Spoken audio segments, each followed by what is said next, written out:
Welcome back to the Oddcast for episode 62. And it wouldn't be an Oddcast without us discussing yet again the Mad Hatter himself, Donald Trump, and what's going on in Iran right now with the ceasefire, as well as here on home turf, Ben Roberts-Smith, our most decorated Afghanistan war hero, is now behind bars. And of course, One Nation continues to surge in both the Victorian and Queensland polls. It's just another day of a catastrophe here on planet Earth. So grab yourselves a drink, strap in. It's time for the Oddcast. We cannot, we really? Could you please look underneath your name? I was hoping you got it. You didn't even spell Kofefe correctly. I don't even know how you spell Kofefe. How does one spell Kofefe? C-O-V-F-E-F-F-E, obviously. Look, I need to put myself over here because otherwise people are going to have a heart attack. C-O-V. Hang on. Kofefe. Yeah, C-O-V-F-E-F-E. Kofefe. So to be fair, it's not even a word, so I can spell it however I can. C-O-V-E-F-E-F. Oh, just Carly, we're a train wreck today. We just started. We're already a train wreck. I thought it sounded like confetti, so kofefe. Okay, no. Does everyone know what I'm talking about? Yeah, well, I would hope they do. Why are they watching this if they don't? That's what I like. If you're not that far across, like what's going on in culture and stuff. So it's spelled Kofefe. There. Oh. Okay. Can we just Carly? The world is already falling apart. The world is already falling apart well enough without you giving it a helping hand. Can we just try and get our spelling under control? You're asking a dyslexic. That will never happen. I hate to disappoint you, but I wrote that because I miss the times when we were dunking on a president because he was just genuinely retarded, as opposed to this one that, like, depending who you listen to, is either retarded or is like playing 7,000 degree chess. Well, part of the problem that we're running into here is people are so deep down there, whichever side they've picked, the pro-Trump, the anti-Trump, they're so deep down that now that they can't abandon it. Not everyone's like you and I, where we're like, well, we supported him. We've approved of a bunch of the stuff that he's done. But I tell you what, some of this stuff recently, I'm not liking where this is going. Not everyone's kind of capable of that. They're sort of, once they pick a side, they have to just keep doubling and tripling and quadrupling down. And I got to say, this most recent round of sort of Mad Hatter, it really actually could go either way. We're going to talk, obviously, this is the big news, everybody. Iran has agreed to a ceasefire, or have they? Iran has agreed to open the Straits of Hormuz, or have they? Trump has backflipped and cancelled another deadline, or did he get a win? Like I talk about this all the time, and it's probably going to become part of the drinking game whenever I mention a Rorschach test. But this is a Rorschach test. Everyone is seeing in this moment in time whatever it is that agrees with their pre-existing position on Donald Trump and Iran and all of that. There's a lot going on here. Here's something we can all agree on, that tonight's thumbnail is sensational. It's pretty rocking. I will say I'm a little bit bothered. Did that missile come through his hat, or was it launched from his hat? It's launched from his hat. And why do you get to look all serene and happy and like you're on the poster of like a teen girl movie, and I look like a grumpy old curmudgeon? How come that happens? It's accurate. Also, this is what happens when I'm in the driving seat. I make myself look amazing. I'm like that friend that uploads the photo to Facebook and tags you in god-awful photos of yourself, but I look great. So if you ever do get married, you are going to be that bride who just gets a bunch of fat bridesmaids, right? And you dress them in like a horrible mustard color, specifically so that in comparison, you look like incredible. I hadn't thought about that. That's a great idea. Yeah, no. It's totally. You got to pick your bridesmaids based on who makes you look good. Yeah, I'd never even thought that far. Okay. So War in the Middle East. Iran. Should we start with? I'm so sick of talking about it, but we got to go there. Okay, so can I just say something before we go into the news? This is the way I look at it, because every day I open up my Instagram or whatever, flood of DMs. What do you think? What does this mean? Oh my Yeah, God, you're yeah, a Trump supporter. And I'm like, yeah, whoa, whoa. This is the first proper war that we are literally sitting front row of through social media. And yeah, Iran right now is basically the Colosseum, and we're all the spectators through our phones, right? yeah, yeah, I I don't think it's healthy.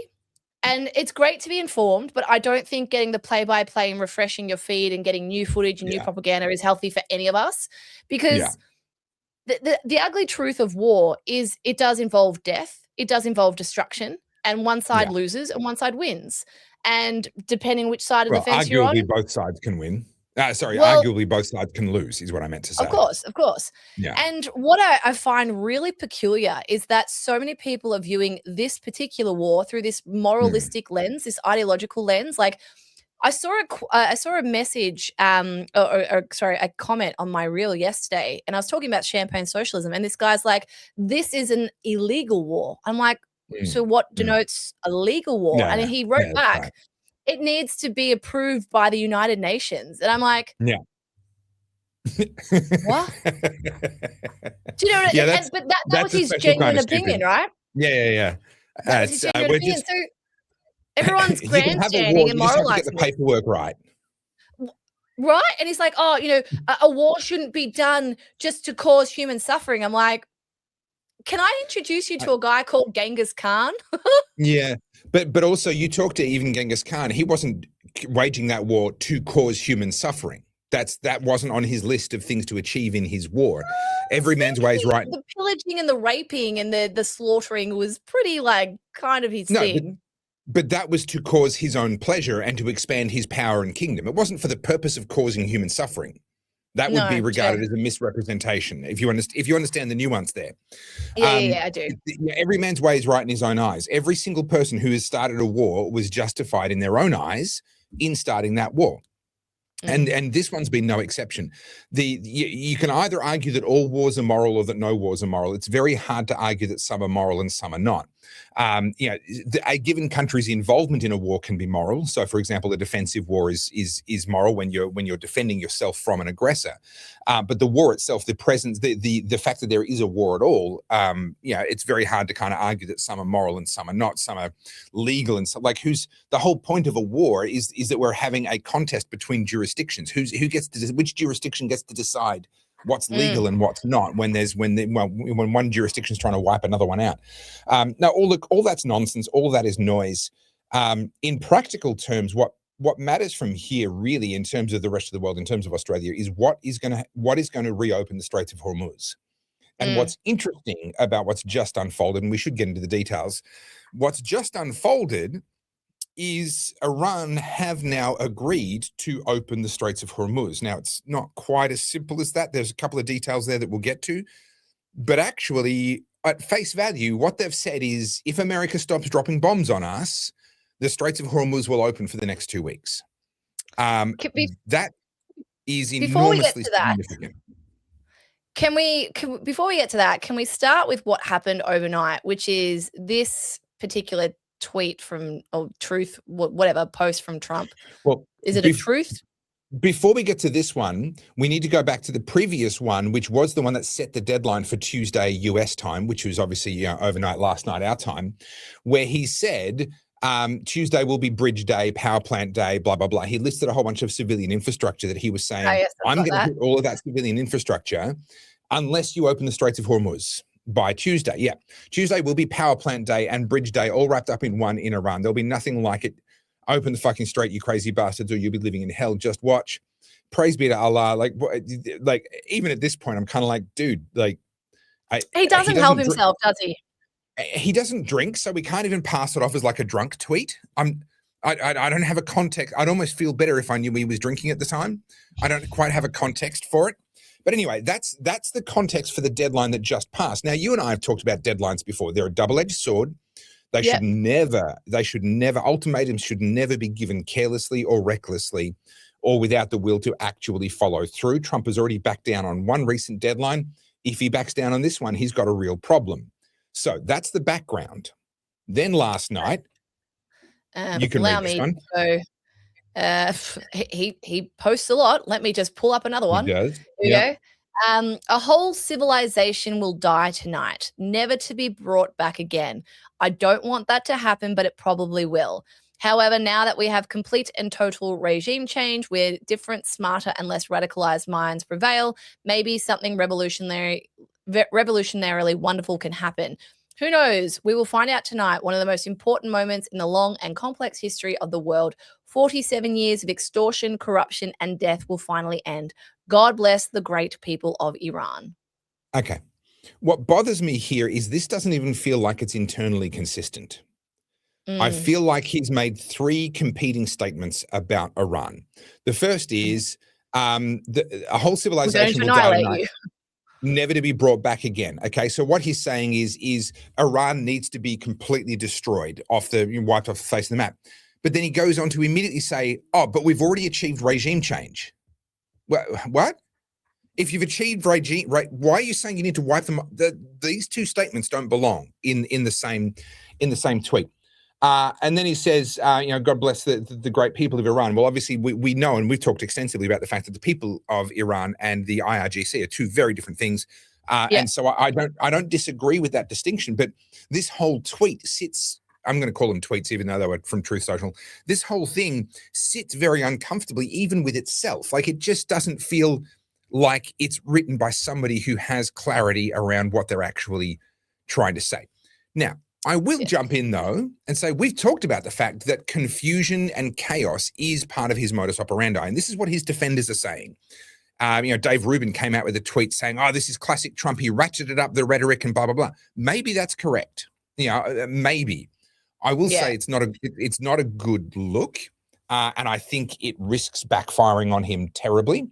But he will claim victory, at least of sorts, because Iran have apparently had that revolutionarily wonderful moment that he called for in this tweet, and have agreed to a 14-day ceasefire brokered by Pakistan. Do you want me to bring up the Iranian foreign minister's tweet? Yeah, go for it. All right. So this is what the Iranian foreign minister, so obviously all of this is messaging from both sides, from Trump and also from Iran. This is all PR stuff. Keep that in the back of your mind. But this is the entire tweet. "On behalf of the Islamic Republic of Iran, I express gratitude and appreciation for my dear brothers, the Prime Minister, His Excellency Prime Minister of Pakistan, Sharif, and His Excellency Field Marshal Munir for their tireless efforts to end the war in the region." Interesting, they call it a war in the region because, of course, they've been striking out at US bases, that are housed in countries around them. "In response to the brotherly request of Prime Minister Sharif in his tweet, and considering the request by the US for negotiations based on its 15-point proposal, as well as announcement by POTUS about acceptance of the general framework of Iran's 10-point proposal as a basis for negotiations, I hereby declare on behalf of Iran's Supreme National Security Council, so it's a conditional statement, first and foremost, if attacks against Iran are halted, our powerful armed forces will cease their defensive actions." That's a euphemism, obviously, for shooting at American bases around the region, and also civilian infrastructure as well, and Israel and all the rest of it. "For a period of 2 weeks, safe passage through the Strait of Hormuz will be possible," and this is the condition again, "via coordination with Iran's armed forces and with due consideration of technical limitations." Well, the technical limitations, okay, that's fair enough. The coordination is interesting because technically there are people already passing through the Straits of Hormuz with coordination. They're paying the fee, or they belong to Iran's allies, right? Yeah. Saudi Arabian oil bound for China being a case in point. So what does that mean? Could a tanker with Kuwaiti oil destined for Singapore pass through or not? Like, when we have to coordinate with the Iranian military, that means presumably we need their approval, otherwise they'll shoot at the tanker. What does that mean in practice? So still unclear, but what is very clear is that the Iranian definition of a ceasefire and the rest of our definitions of a ceasefire must be very, very different things, because the Iranians, have I got it here? Yes, I do. The Iranians immediately, sorry, I'm just having a bit of difficulty with my browser. The Iranians immediately started shooting at Tel Aviv. Of course. But of course they did. Yeah. So I want to show you the timing on this because I think it's pretty significant. Trump announces double-sided ceasefire. Here it is. Double-sided ceasefire between US, Iran after Pakistani proposal. Now, this was tweeted. Obviously, it's a time zone different to Australia, but what matters is it was essentially 2 o'clock in the morning within the time zone where it was treated. Okay, great. Double-sided ceasefire. Fantastic.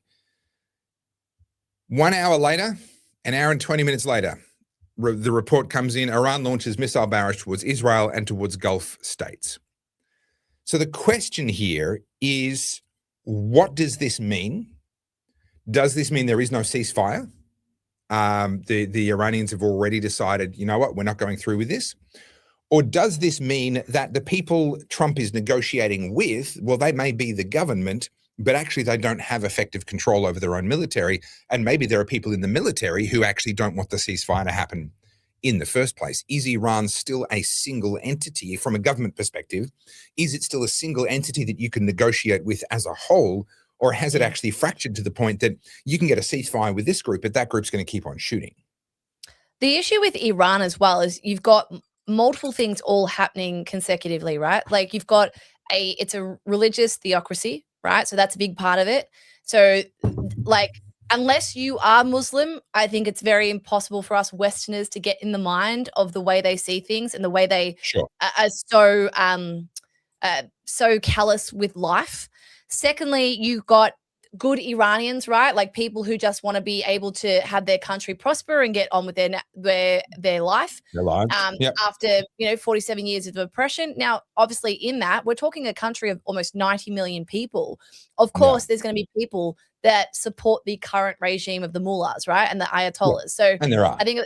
Yeah, so of course there's those people. So you've got opposing people in Iran, plus religious theocracy, plus the military, plus people who view the world from a Western lens or a more religious lens. That's all happening in the one country itself. Then you add into it all the Western influence. And then, of course, on our side of the aisle, all of us arguing right wing, left wing, pro-Israel, anti-Israel, whatever it is. This entire conversation is so convoluted because it really depends what the lens is that the person is viewing it through and how they report back the facts. So this is why I was saying before about us being, spectating in the Colosseum. We actually don't know, right? I don't even think Trump knows. I think all of it is speculation. I think there are so many things all happening at the same time. And I really don't think it's healthy for us to watch this play by play because, as you said, what one's come out saying as a formal statement, we don't know that their own military aren't coordinating right now to fire some missiles the first time a tanker goes through the strait. We don't know this. That's right. And we know this because we're up against people who don't value human life. That's the one thing I need to really get across here. These are people who genuinely chant death to America. Why would they do things in the best interest of the United States? Who's to say that they're saying the truth right now? Oh, yeah, you can let your ships through. We won't do anything, guys. We won't do anything. You know? You can trust us. Yeah. You can trust us.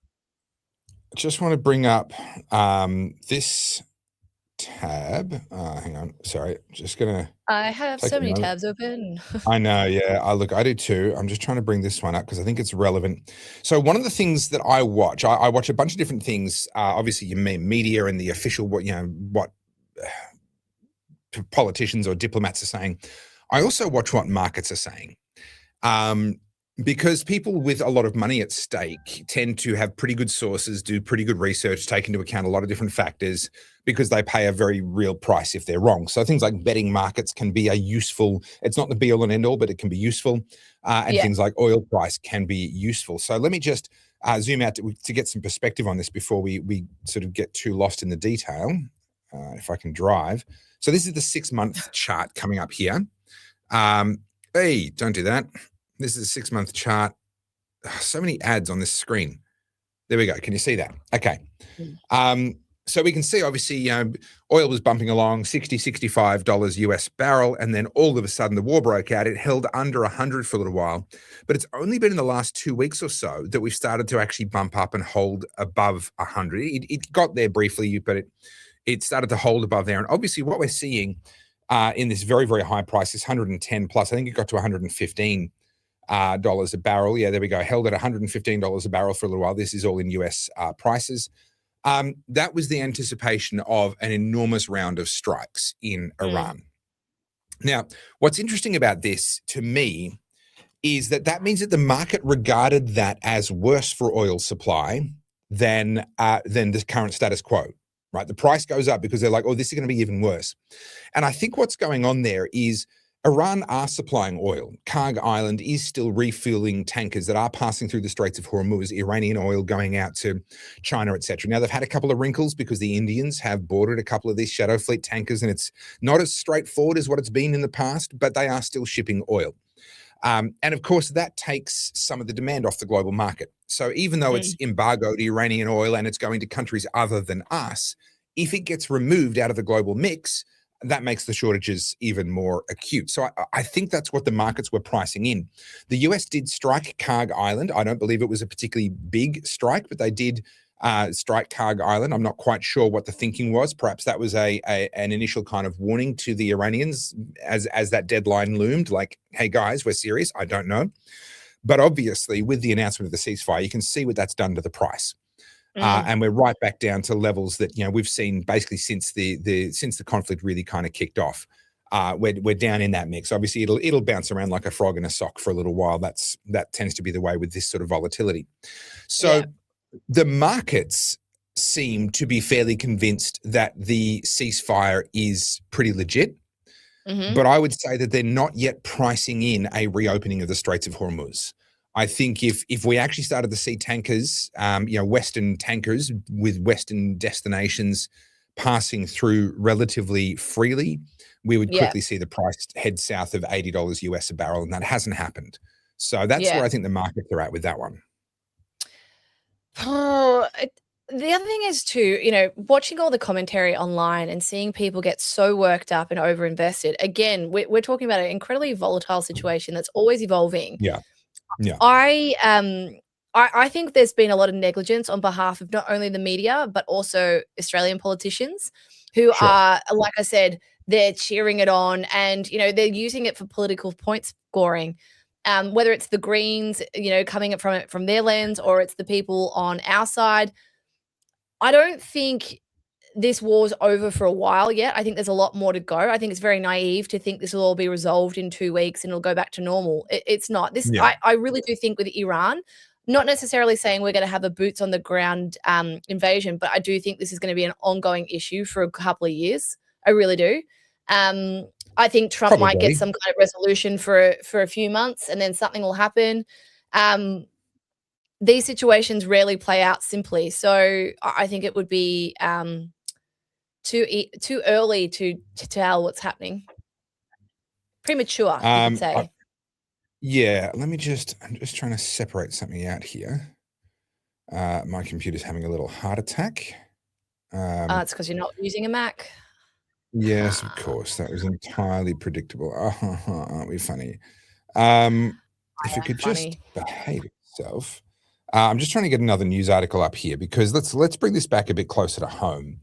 I've said before, and I've copped a little bit of flack for saying this. It's quite funny to me. The media are treating this situation as though it's really bad for Anthony Albanese. And I actually think Albanese's kind of done an okay job. We shouldn't be in this situation. We shouldn't have had this fuel supply issue in the first place, but that's not an Albanese alone mistake. The Liberal Party have also been on board the wholesale destruction of our independence on energy. Now, he's heading off to Singapore to discuss fuel security. I suspect he'll probably stop into Japan and it'll probably end up expanding out a little bit as a trip. I believe he's already left. Don't quote me on that, but I believe he actually left this morning, I think.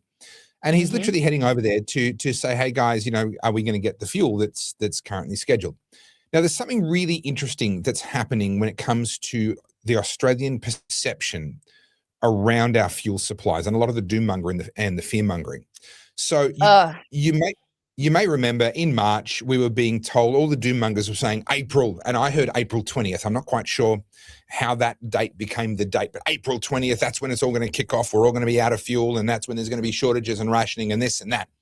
Well, now they're saying, oh, we're good until May, but May, oh, I tell you what, but by May, that's when it'll all kick off. So, well, hang on. Tankers only take a couple of weeks to get from Singapore to Australia. I think it's about 14 days to get from Singapore all the way around to Geelong, which is just about as far around Australia as you can get without going to Tassie, right?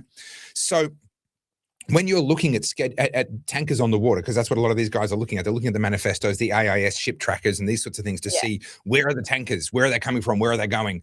Oh, look, there's tankers on the water. We've got supply up until, the end of April. And after that, oh gosh, there's nothing coming our way. Of course there isn't, you idiot. It only takes 2 weeks, right? We don't need, May's shipments can't be on the water yet, right? Yeah. And so I genuinely don't think that it's that bad. Is it bad? Yes, it is. Are the prices going to remain elevated? Yes, they are. They actually need to remain elevated. I should have pulled this up. I saw an article a little while ago. Someone, it was one of the mining companies, was complaining that they're having to pay more for diesel than their competitors in Africa are paying for diesel. They mine the same commodities, hence they're competitors, even though they're half a world away. And they're saying, we have to pay more. And I'm like, yes, that's why we have supply. That's why Prime Minister Albanese can go to Singapore and say, hey, guys, we've got the monies. Will you guarantee us the supply? It's because we're paying a lot. That's how this works. When there is a supply shortage, it goes to the highest bidder first, and we want to be one of the higher bidders. So I don't regard high prices as the problem. They're actually part of the solution. I know it hurts, but it's actually part of the solution. Honestly, guys, this is not an existential crisis. Please don't ruin your mental health. What else I know, will they right? have to talk about? They'll unsubscribe. They just want doom and gloom. This is serious. This is the issue. Yeah. I was going to say, did you talk about doom and gloom? The media is really, really irresponsible at the moment too. 1 minute it's fine, the next minute it's all gone, next minute it's fine, next minute it's all gone. And it's whiplash, right? It's like when they kept coming up with new versions of coronavirus. Oh, the Delta variant. Oh, Omicron. Yeah. Oh my God, there's a new variant that they can't help themselves. And I get it. I understand this is an attention commodity. Everyone's making money from those clicks. I understand that. But I brought this book. This is a bit of a tangent. Is it a tangent? Oh, is it? You're not talking about the Fourth Turning book again, are you? I was going to. I won't. Just how many episodes in a row can we talk about the Fourth Turning is here? Even though I remember the name. I only talked about it once. I think I only talked it once. At least twice. You waved it in front of my nose when you first bought it. You were pretty proud of yourself. All right, fine. What's happening? Which part of the turning are we up to? So, well, no, what it talks about in the Fourth Turning is that we are in this hyper-polarized kind of part of the world right at the moment, right? So if this war was happening 15, 20 years ago, people wouldn't be as invested as they are today. The reason it's so volatile, the reason everything is going so crazy is because we are so hyper-polarized. But all of this is actually serving a greater good, which I hate saying that. But aside from Iran, aside from Israel, Palestine, what this actually is doing is recalibrating people along their values, right? So people right now are in this diabolical situation where they're looking left and looking right, and everyone's retarded. And I don't know what to do, right? But now you're faced to reconcile with your own thoughts on this, because everyone is just yelling at you. Think about this. Why don't you think that? Oh my God, you should be invested in this. And I think what people are doing are going, hang on a minute. Whoa. I don't know what to think anymore. And this we're all being told we should be angry all the time. This is actually helping us recalibrate and getting onto a much level footing in the future. And I think we'll look back at this time right now and go, oh, that's what it was. That's when everything started to heal, I guess you could say. And I know people are going to be like, what are you talking about? It's war. But no, this you think about what happened post World War II, and I'm not saying the Iran war is in any way equivalent to World War II, but think of the different way that people thought. During World War II, quick history lesson, people, had to go work in the factories. People weren't allowed to use fabrics for certain things. Everything went to the war effort. Women left the home and went into the factories, all that sort of stuff. And then what you saw post that was this incredible American innovation, right? There were so many new things that came out of that. We are in what I would say the dark ages of the modern world. Everything is doomy. Everything is kind of heavy. There isn't any new innovation aside from AI. Most things are pretty like ho-hum. The status quo is Yeah. just, it's like trudging through deep mud. I think what you'll see on the other side of this is, people sort of becoming a little bit more independent again and going, you know what? The world's fucked. Everything keeps being fucked. So I'm going to go this way and do something that I can control. But a really important part of that is a willingness to face discomfort, a willingness to take ownership. That involves cost. That preparedness usually involves upfront cost, whether that's money or time or energy, for an uncertain reward later. Right? If you're preparing, if you've got a stockpile of X, Y, or Z, if the apocalypse never comes, then that effort was for nothing. So there's a cost to that. And one of the things that we've proven as a culture is we're not willing to pay much of a price. Coming back to what you said about the World War I, World War II, rationing, etc. This was a world where deprivation was actually a regular part of life. The potato famine in Ireland wasn't ancient history by the time the World War I came around.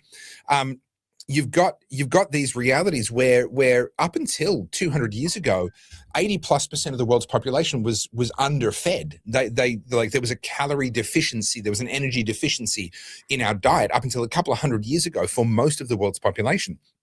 Now that's the case for around about 10%, which is still too many, but it's an amazing improvement. What an accomplishment. So if we go back to World War I, Popeye, the cartoon character, you know why he was invented? To make people excited to eat spinach? He was invented because the government decided that they needed to send what meat they had to the troops to keep the troops healthy and in fighting form so they could win the war. And that meant that there was a shortage of meat back home, which meant that people were worried about iron deficiency, etc. And some idiot, I don't remember his name, someone got the amount of iron in spinach wrong. He actually put the decimal point in the wrong place. And he attributed to spinach 100 times more iron than what is actually in there. And hey presto, they invented a cartoon character who drank spinach and it made him super strong. And they pushed these cartoons out across the culture in order to basically make people okay with not getting red meat. I think it was, World War II. I think I said World War I. I think World War II. It was literally propaganda to try and get people to be okay with deprivation, to be okay with the fact that the meat that they used to get, they don't get anymore because it's all going to the war. You mentioned working in factories, people couldn't get consumer goods. People were literally making clothing out of flour sacks. Particularly girls' dresses and things were relatively easy to sort of sew out of flour sacks. And I can't remember which company it was, but one of the companies realized people are using our sacks to sew dresses. So they started putting floral prints on the sacks so that they would look prettier, right? And this was just their way of trying to sort of improve the lot and of people who were in that situation. You think, well, what kind of this is the Western world we're talking about here. This was England, where printing pretty designs on flour sacks because they end up being girls' dresses makes perfect sense, right? That's the kind of world that our ancestors literally only 100 years ago lived in and endured and got through. Are we ready? I don't think we are. If this is how upset we are about petrol prices, I don't think we're in any way ready for a serious conflict. Well, I think this is the issue, that deprivation teaches you the value of things. And like I was saying in the book, it talks about as you go into the next turning, what it does to recalibrate people's approach to things. So we're going to go from this phase to a much more local, community-based kind of mindset. And you're already seeing that. I mean, let's just park Iran for a second. Talk about the loneliness epidemic, the birth rates declining, right? Mental health crisis in young girls and young men. There's all these other things that are all happening that there has to be some kind of catalyst to get us out of that. And we can't think our way out of it, right? This is not about moralizing or, doing more research or, what do you call it, like pathologizing. What's missing is connection. That's the answer. The answer is 100%. Go outside, get some sunshine, 100%. And speak to a human. But people aren't incentivized to go do that because it seems too easy. But that's honestly the answer. I disagree that it seems too easy. I have a different theory on that. Your mate, no, not Bukele, your other mate, AI. You're in love with the Monty? machines. Yeah, no, Monty, exactly. You're in love with the machines already. I actually think that AI and the existence of deep fakes and I mean, we generate thumbnails now, or you generate thumbnails on our behalf, where it creates kind of lookalikes of us. And okay, they're not perfect, but they're not that far off. And there are ones that can do them pretty damn perfect, right?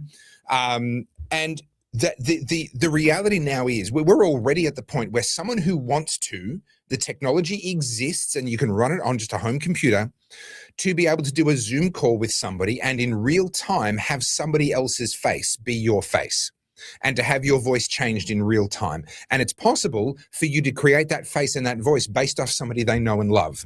Could be a politician, could be their mum.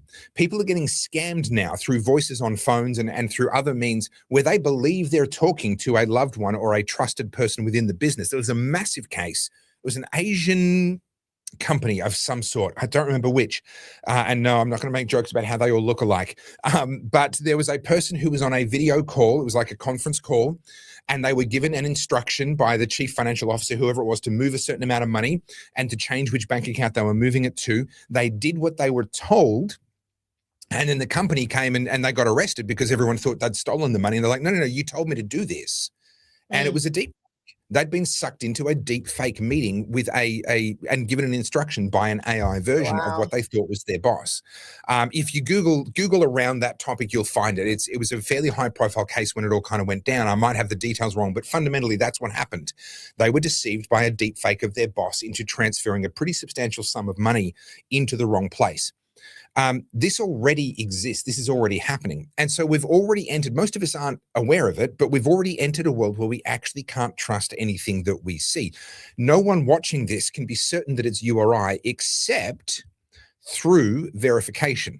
Now, what's the verification? Well, in this case, if you're on our channel, you go, well, okay, that's their channel. If you saw a clip put up on some random channel, you actually can't be sure anymore. Right? Well, people do that now. People steal your content and then post it as if they're you.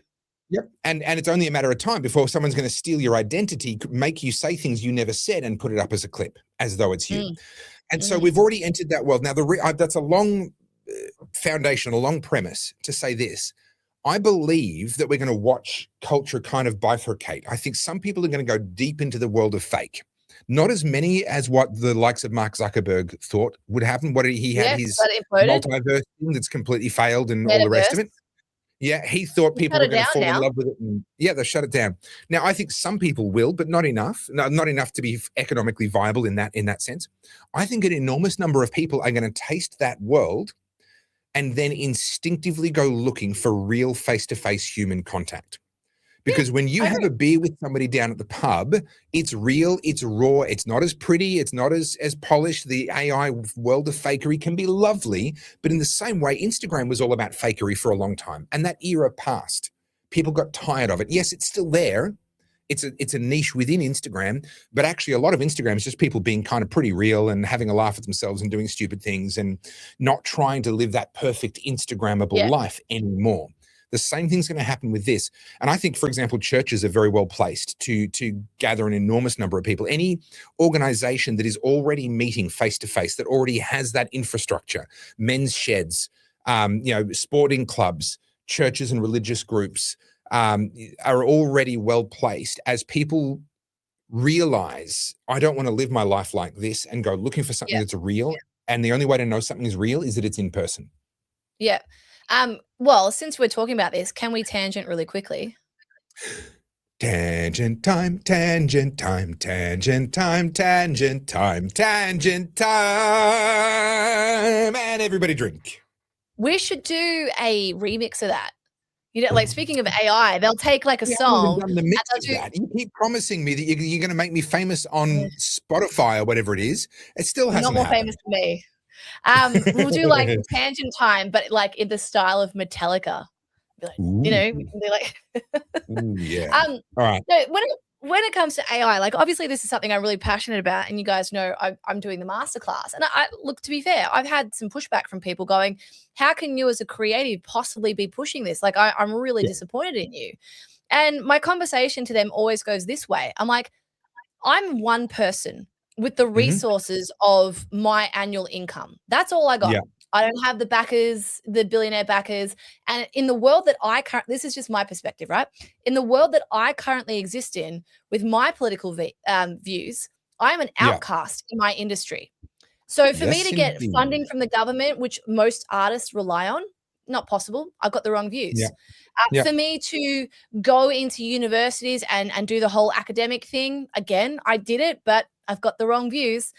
So the resources for me are either I have to figure out how to like self-fund every project that I do, which involves a huge amount of risk. So let's say, for example, the big dick coloring book that I want to do.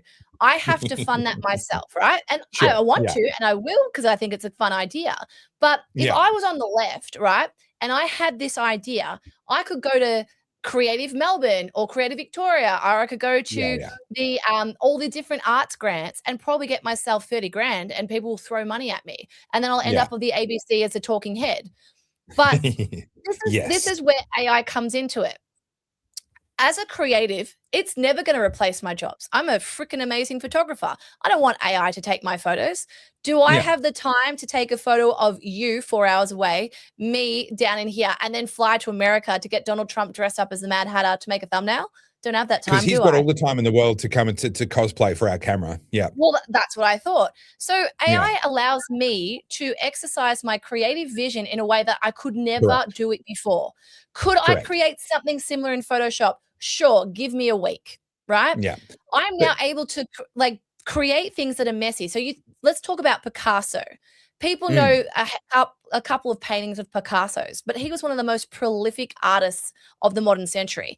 He used to draw on napkins. He used to draw on paper. And then he painted so many different works. We know a handful that are famous that are worth hundreds of millions of dollars. But this man, I think he lived till he was like in his late 80s. He was prolific. He was still painting up until like the week he died. Was it Picasso? Sorry, was it Picasso who he'd sit in a chair and he'd hold something in his hand and he'd doze off, and then that whatever it was would slip out of his hand, hit the floor, and wake him up, and then he would paint whatever it was that his imagination, as you hit that kind of halfway in between awake and sleep. That was actually where I think it was Picasso. There was a fairly well-known artist that was where they drew their inspiration from. Yeah. Well, I mean, like someone like that, right? For him to do what he did, he had a benefactor. That's how artists did things back in the day. They always had a rich sponsor, right? Same with Da Vinci, same with any of the big artists that we know. Today's artists are no different, but the problem is most of those patrons are all very rich, liberal, left-leaning people. They're never going to sponsor someone like me, right? So where I see AI coming into this, and this is where I want people to sort of open your mind to AI, right? We'll talk about the Luddite thing in a second. I'm now able to create really crappy versions of work to get the idea out. That is the biggest part of being a creative, iteration. Get the scrappy mess down on the page, do the first sketch, and refine it and go back from there. AI speeds up that process. I'm now able to go through that stage of ideation to iteration to full production a lot quicker with very little expense on my end because of AI. I'm writing a book at the moment, right? If I was to write a book, the traditional way is to go and get an advance. To get an advance, I need to go and shop the idea around to a bunch of publishers and have an almost done manuscript. Now, what I'm doing with AI is I'm building my own audience on the internet to sell my book to as the first round. And then hopefully a publisher comes along and goes, that's a great idea. Let's buy her second option or something. I could only do that with AI. I don't have the time or the resources to go and do all that without AI. That's where it sits in the creative industry for me. Helps with iteration. It helps make you more independent. But yet people are so tunnel vision. Oh, it's the end of the world. As you've said before, it amplifies. If you are a lazy person, we can see that. So can I comment on imperfection as well? Because you're able to push out a lot of imperfect work, and that's true. Like the AI, you don't have to sit there and look for very long at an AI image before you start to go, hang on, that doesn't quite make sense. Like it still needs a bit of work. I came to the realization when I started doing videos, this is now 17 years ago, I would agonize. So I'd go out and I would film. Each video was very labor intensive. I would research for about 2 weeks, write and plan my trip. I would hit the road usually for at least 4 days, filming on the road, staying at motels, driving long distances to South Australia, to the high country of Victoria, up to Canberra, wherever it may be, traveling around, filming my script in a bunch of different locations, and then I'd get it into the edit suite. And invariably, I'd get it into the edit suite and I'd realize there were things that I wished I could have filmed a bit differently. You know, I'm a one-man band. I'm setting up my own tripod, my own camera. I can't actually see what the shot looks like when I'm standing in the shot. You know, nothing was ever perfect. And I came to the realization that people can only appreciate work that is published. And as artists, we think people only appreciate work that is perfect, but that's not true. Yeah. If it's not published, they can't appreciate it at all. And actually, there's an audience for all kinds of published work, many of it very much imperfect. And the pursuit of perfection was causing me to not publish. And that meant that I was bringing no value at all. And yes, if I published the imperfect work, a percentage of people were going to go, oh, well, that's not very good. And I go, yes, you're right. But you saw it. It's a little bit like Jack Sparrow. You know, you're the worst pirate I've ever heard of. Ah, yes, but you've heard of me, right? That's like shittest piece of work I've ever seen. Ah, yes, but you've seen it. And there is a win in and of itself in that sense. And there was a I don't remember if it was an actual study or if it's just a thought experiment, but the thought experiment, I'll call it, is if you got two different people with equal skills and their job was to make a vase, right? And one of them, you said, you're going to make one vase. You're only allowed to make one vase. You're going to spend a month working on a single solitary vase. You've never turned pottery before. You're not allowed to make a set. You're just going to make one. And if it doesn't quite work out, you can just have to keep working on it.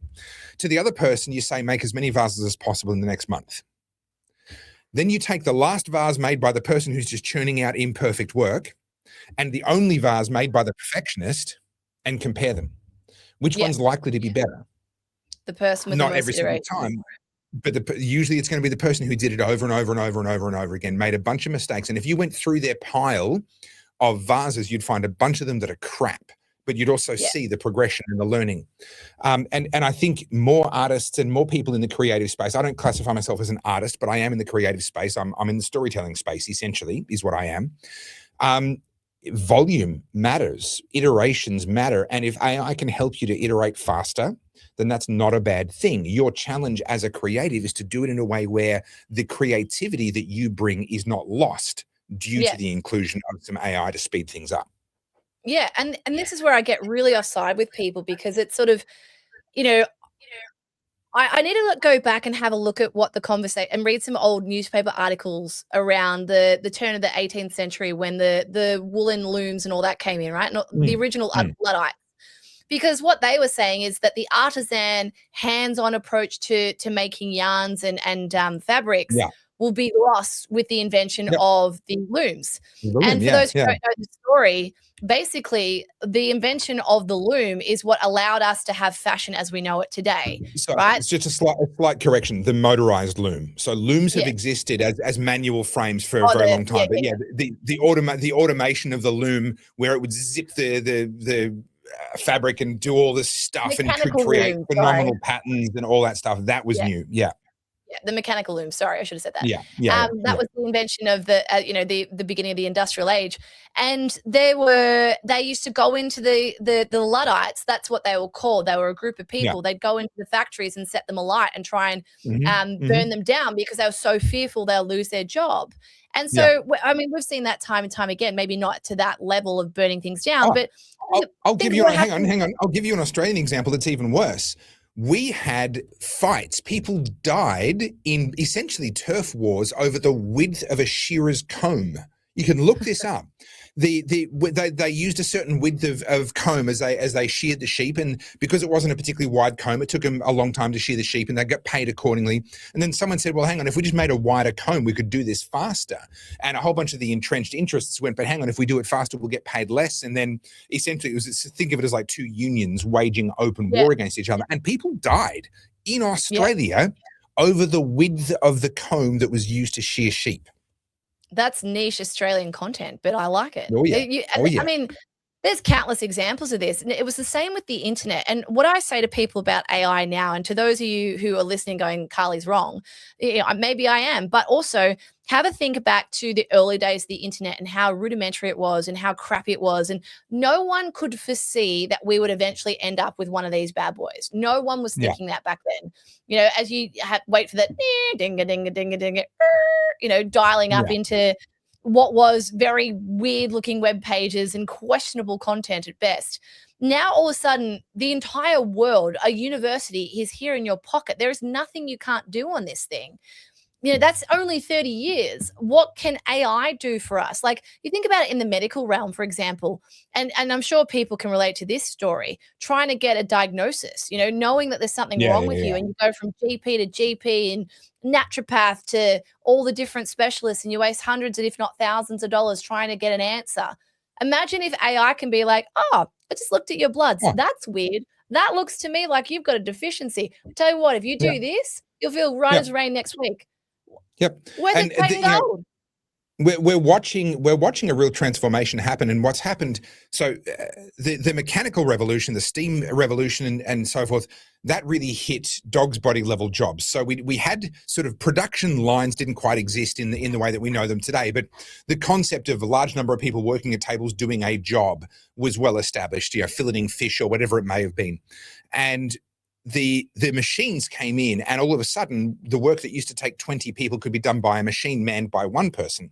And there were strikes, and the Luddites came forward, and people saying this is the end of the working class. Who's going to have jobs? All the jobs are going to get taken by steam powered machines, and then people are going to be out of work, and there's going to be poverty. There was talk of universal basic income. It was one of the reasons why socialism did well during that era, was because people anticipated a world where you couldn't get a job because the machines took them all. What happened? Well, actually, on average, people got more productive and got wealthier, and then figured out other things to do. We got creative. We opened up new industries, invented new things. Work is, unemployment is less of a problem now than it was back then. The same thing happened with the advent of the computer. All of a sudden, you had a spreadsheet on a computer that could do the work that used to be done by 4 or 5 people in the back room, sitting there filling out and modifying manual spreadsheets. The same has been true with every technological revolution in history.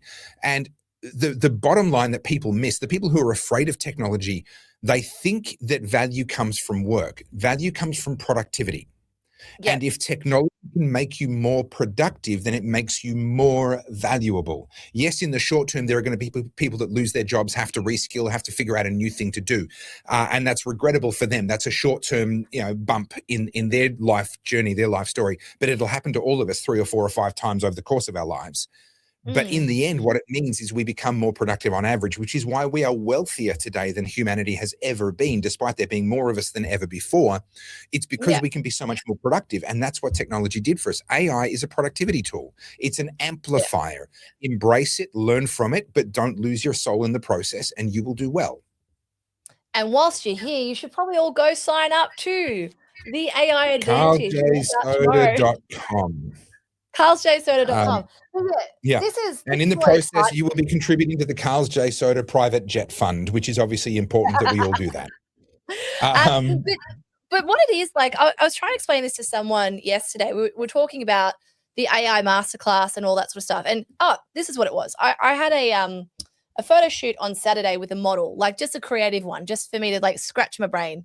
And it ended up like, I'll bring up the photo so you can see what I did. Well, while you're bringing up the photo, can I make this comment? When photography came out, there were people who said, this is the death of the artist. It used to take hours for a master to paint painstakingly. Models used to have to sit perfectly still. The photography is going to be the ruin of all artistry. Well, that's obviously, Carlz is proof that that's absolutely true. Photography sucks. And we should outlaw it, But that was absolutely a conversation. I mean, photography was only taken seriously as an art form from the 60s when they realized the power of documentary photography and all that sort of stuff. But it's the same now. Like a lot of photographers now, like, oh my God, AI is the death of things. I'm like, no, it's not. But so I was doing this, right? Like, this is just what I did on Saturday just to scratch the itch. This is a beautiful model, Maddie, and I just wanted to have some fun. I just literally me, my camera, and some natural light, and we went and took some some photos of, to be young and 20 again, to tell you what.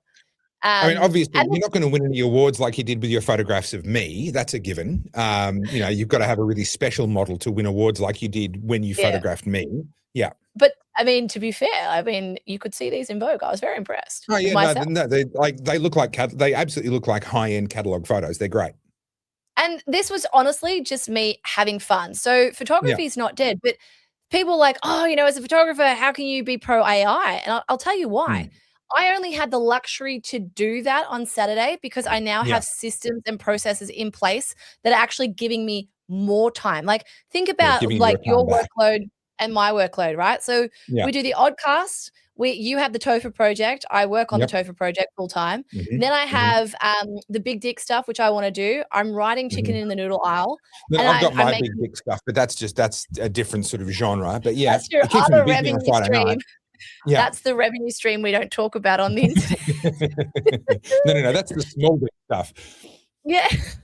But, like, there's all these different things that I've got going. I would only be able to do these with AI helping me Yeah. streamline and simplify other things. And I say this to people who are feeling a little bit like, worried about AI. I'm like, think about all the doors this is opening for you, all the things that Yeah. are now freed up for you to go and embrace your hobbies again. Remember when we used to have hobbies? Yeah. So I literally had this conversation with my doctor yesterday. I'm still working my way through. I've had a bit of a medical turn, shall we say. I'm on the up from that again, but it's a warning. It's my body and my myself saying, hey buddy, you can't keep doing this. You can't keep moving at this speed forever. And so I had a chat with my doctor about the medical side of it, but also just about like work-life balance and lifestyle and finding things to enjoy along the way, not being so focused on the destination of where you're trying to get to in life that you don't stop and smell the roses every once in a while. And it's good to get a reality check. And so I had a conversation with him, and he was like, well, before you got busy, like what did you used to do that would sort of, we were talking about meditation, talking about sort of clearing your mind and getting the clutter out, because I have a dozen squirrels in my brain and they're fighting constantly over my attention. It's like there's one nut and 12 squirrels.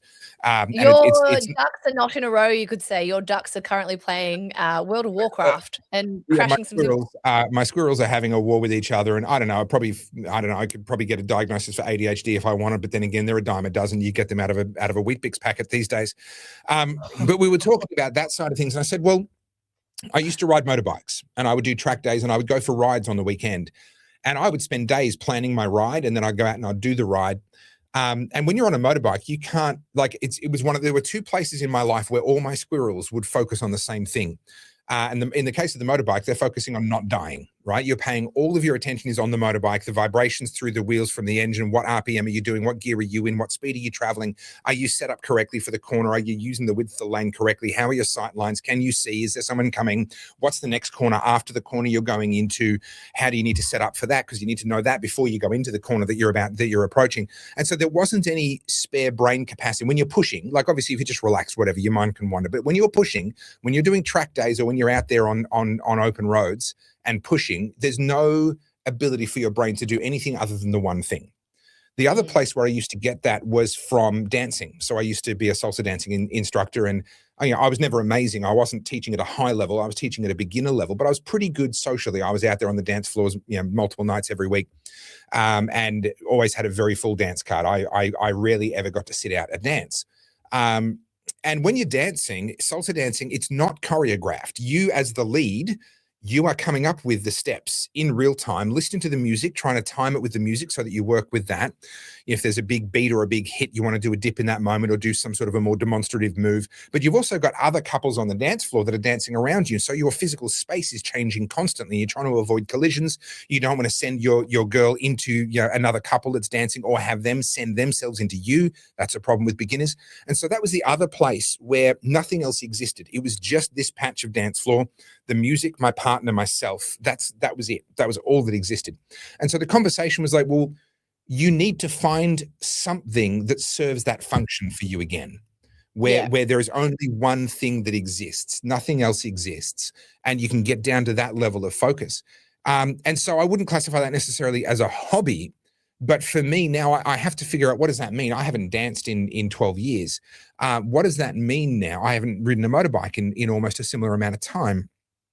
how do I find that thing, that hobby, so to speak, that performs that function? Because at the moment I have work and I have family time, and I don't get enough of that because I do too much of this. But actually, for my mental health, I need to find that other thing, and that's actually become a matter of, I won't say urgency, but it's become very important. It is. And I had this conversation over the weekend. Like, I showed you guys that I was doing some crochet, and someone was like, where do you find the time for crochet? Like, you've got so many things going on. I'm like, it's the one thing that stops me, firstly, picking up this bloody thing. And secondly, there's just something about it. It's just a monotonous task over and over again. And it's like it puts me in a bit of a trance. And I can sort of look up and look at a movie. Sorry, go. Can you get your Chat GPT to do it for you? Because that'd be more productive. No. If Chat GPT could just get little robot arms and you can actually get knitting machines, but it's something like I think it's so cool because at the end of it, I get a blanket, right? Like I get a thing out of it. And it's mine, and I'll have it forever. Hobbies used to do that for us. Hobbies, and like straight away, I showed it on, exactly, things like that. This is the closest I have right now.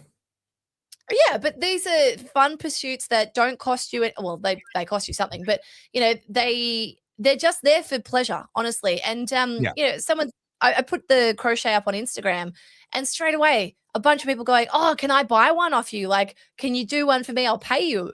I don't want to do it for pay. I just want to do it for me. It's my thing. Don't take it from me. And I think that's why you see like the influx of things like adult coloring books and stuff. Yeah. Which is why I make one.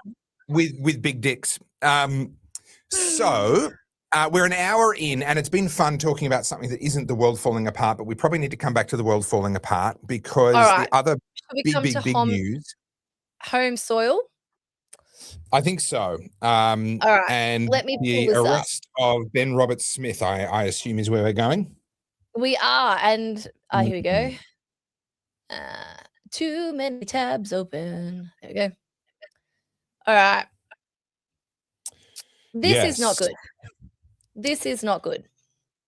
At a minimum, this is very, very ugly. Now, it is my personal opinion. I would believe him and his claims that he didn't do those things before I'd believe any of the people accusing him. So it is my personal opinion that he's not guilty, but that doesn't matter because I don't know anything more than anyone else watching this. I don't have any deeper insight. I'm just trying to read the people involved and see who would I trust. But what concerns me, I want to immediately zoom out to the 30,000 foot view before we get into the particulars of his case and other cases like it. I want to zoom out. Who would choose to go and defend Australia now? That was going to be my take. Yep. Like, why would you? What incentive is there? Why? Like, okay, ugly things happen in war. And we are way too fat and happy and way too privileged. When we understand, we didn't send them to fight the German army that wears uniforms and has pride in its, and sort of follows its own rules of war. The idea of rules of war is actually a very privileged attitude towards war. And they emerged largely out of sort of European kingdoms fighting each other. They would be marrying into each other and then also fighting each other.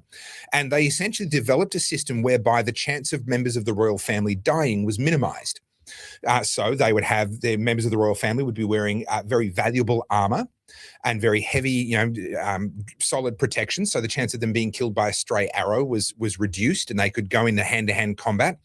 But also, their armor was worth a lot of money, and they would use that essentially as a bargaining chip for their life.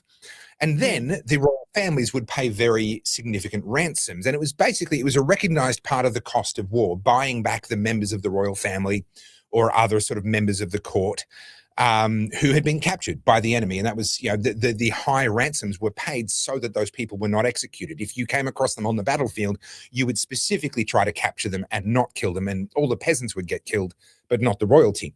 And out of this system kind of emerged a concept of rules of war and sort of the nobility that, not doing ambushes, not doing this, not doing that. Throughout history, of course, a lot of that has happened. But this idea that there were rules, there was a dignified way to conduct war, sort of emerged.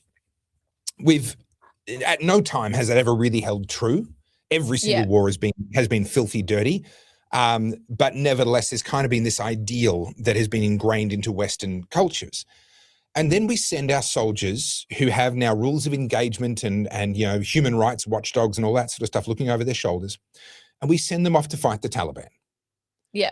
Now, in the case of Ben Roberts-Smith, he was a member of the SASR, so our most elite special forces that the public know of, that we know of the existence of. And they incurred, between them and 2 Commando, they incurred nearly 50% of all the fatalities amongst Australian soldiers. We were sending them out to do the work of the most dangerous, to do the most dangerous work. And I remember, so I know people who are Australian infantry, and they were actually really frustrated because they would get deployed to Iraq and then they were kind of being kept, relatively speaking, relatively out of harm's way. And I don't say that to be disrespectful. They saw plenty of combat. They saw, but relatively speaking, I'm talking to them and they're saying, we can do the jobs that they're sending the SAS out to do in some of these, obviously not all the jobs the SAS were doing, but the SAS were being used in contexts where the infantry were supposed to be the ones doing that job. And largely to protect the politicians back at home. Because when a headline, if you send infantry, there's 19-year-old kids in there, sometimes younger. If you send SAS, typically they're mid to late 20s or older. And when the headline says SAS soldier killed, it hits different to, 19-year-old kid, in the infantry. And so politicians were overworking the SAS, sending them into every situation instead of just the ones that really required their skill sets. And they were doing that largely, in my opinion, for their own domestic political reasons, because they didn't want the bad publicity. And then these overworked SAS soldiers that are doing deployment after deployment and going into high-risk situation after high-risk situation come back home, having suffered nearly half the losses of all the losses between them and the commandos of all the Australian forces lost. They come home and discover that people in armchairs are going to go through every single thing they did with a fine-tooth comb. And I'm not against accountability, but I think we should only be prosecuting and pursuing and investigating situations where there's already clear evidence. An example of that, in my opinion, would be Oliver Schultz. This is the SAS soldier who was caught on camera. It was a head camera being worn by an interpreter. And he was seen they landed in helicopters. They jumped off the helicopters. He ran up to an unarmed Afghani man who had sort of thrown himself on the ground. And he ultimately shot that guy dead. And I don't want to preempt the court case because he has been charged with a war crime, and obviously we'll let that go. But at face value, that doesn't look good. Like, that looks like the sort of thing that should go to a courtroom. I'm not going to say which way it's going to go. And obviously he'll defend himself with whatever arguments make sense and introduce context and all sorts of other things that I couldn't possibly pretend to understand. But that's the sort of thing that should be heard in court, right? We've got video of a guy getting shot, and in the video, it's not clear that that was a justified killing. I'm not saying it wasn't, but in the video, it's not clear, in my opinion. That goes to court. Fair. No problem with that. But we are watching this witch hunt where they've spent 300 million Australian taxpayers' dollars investigating, I think it's a total of 27 different soldiers or something like that. And literally, they've gone to Afghanistan and they put ads in the newspapers in Afghanistan canvassing, saying, hey, have you had a war crime committed against you or somebody you love? There could be a free set of steak knives in this for you. We had the Brereton inquiry come down, and they literally recommended this is an Australian government inquiry, they recommended that compensation should be paid to victims in Afghanistan, irrespective of whether any criminality has been determined in a court of law. In other words, all they have to do is make an accusation and then they get money, right? Like, this is not how you bring accountability. I'm all for accountability. This is not that. This is starting to look a hell of a lot like a witch hunt. It looks like a witch hunt.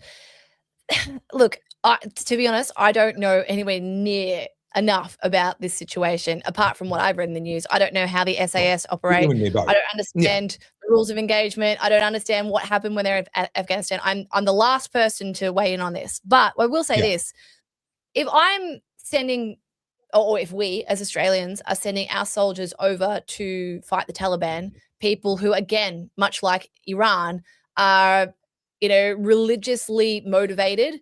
They don't value human life. We know this. This is not me being, hyperbolic. This is just how it is. I don't know what they saw over there. I don't know what it was like. I do know that Ben Roberts-Smith got the Victorian Cross and a whole host of other medals for bravery. God knows what he saw. God knows what he uncovered. God knows what, how that impacted him psychologically as well. Sure. Should someone go over there and be a murderous son of a bitch? Probably not, but also someone who's capable of killing other people. That's kind of what you want in an SAS soldier. So when it comes to this conversation, everyone who's morally grandstanding, I mean, you read the ABC articles, they went after Heston Russell as well and a whole host of others. I'll talk about him in a second. Yeah. What is it these people are expecting of our soldiers? Just to be clear, I mean, it was the same thing about that guy who wrote on my comments yesterday. There's a difference between a legal war and an illegal war. I'm sorry, but if you're in the middle of a battlefield and you've got grenades coming at you, rocket launchers, bloody AK-47s, suicide bombers, God knows what else they're encountering, right? Yeah. I don't know about you, but I would be sitting there going, now, I better just check the UN's rule book.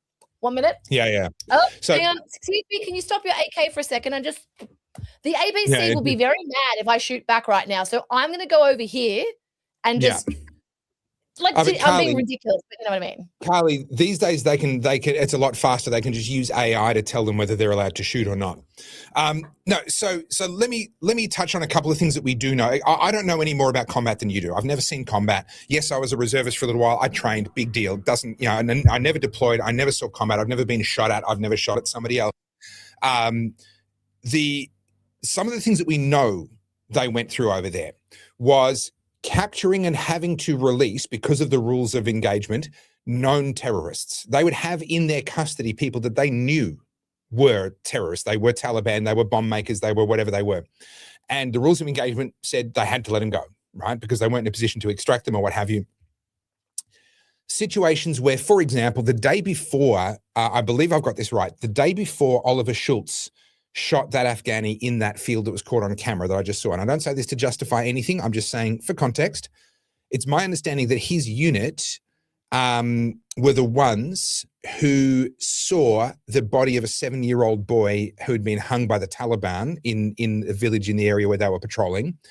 He'd been hung because he was believed to have said something to Allied forces about the movements of Taliban forces. And so the Taliban just strung up a 7-year-old boy in their own village. They're faced with those sorts of realities. And of course, the casualties that are taking place within their own unit. 41 Australians were killed in action. And like I said, I believe it was just under half, 18 or 19, I think it was, were killed from the SAS or from 2 Commando, which 2 Commando was Heston Russell's unit. The SAS was Ben Roberts-Smith and Oliver Schultz and these other guys. Do we understand what we're doing? The Brereton inquiry, part of their inquiry was to uncover a warrior culture that was prevalent in the SAS. Sorry, yes, like warrior culture yes, we want a warrior culture in the SAS. Absolutely. That's literally what they are. They are our elite warriors. We send them into situations where the negotiation's over. Leave the talking to the politicians. By the time you're sending in the SAS, it's not to have a chat. I want there to be a warrior culture in the SAS. And yet here they are like, we're going to spend $300 million investigating the actions of SAS because we're concerned that they've got an unhealthy, toxic warrior culture. Honestly, if we don't fix this, we will lose a future war simply because when we go looking for men, they will all look the other way because they know how they'll get treated on the other side. Yep. I couldn't agree more. I could not agree more. I'm really embarrassed of the way that we're treating people who went and did our bidding for us. And now that the policies of the day or the politics of the day have shifted, all of a sudden now, like I said, everyone's looking through what happened in the 2010s through the 2020s lenses. The people who are weighing into this, I mean, Dave Shoebridge the Green senator. Yeah. He just wrote good. I'm like, Yeah. good what? Yeah. Good what? You couldn't defend us if you were the last man on earth. You are the last person who would go and face combat like that.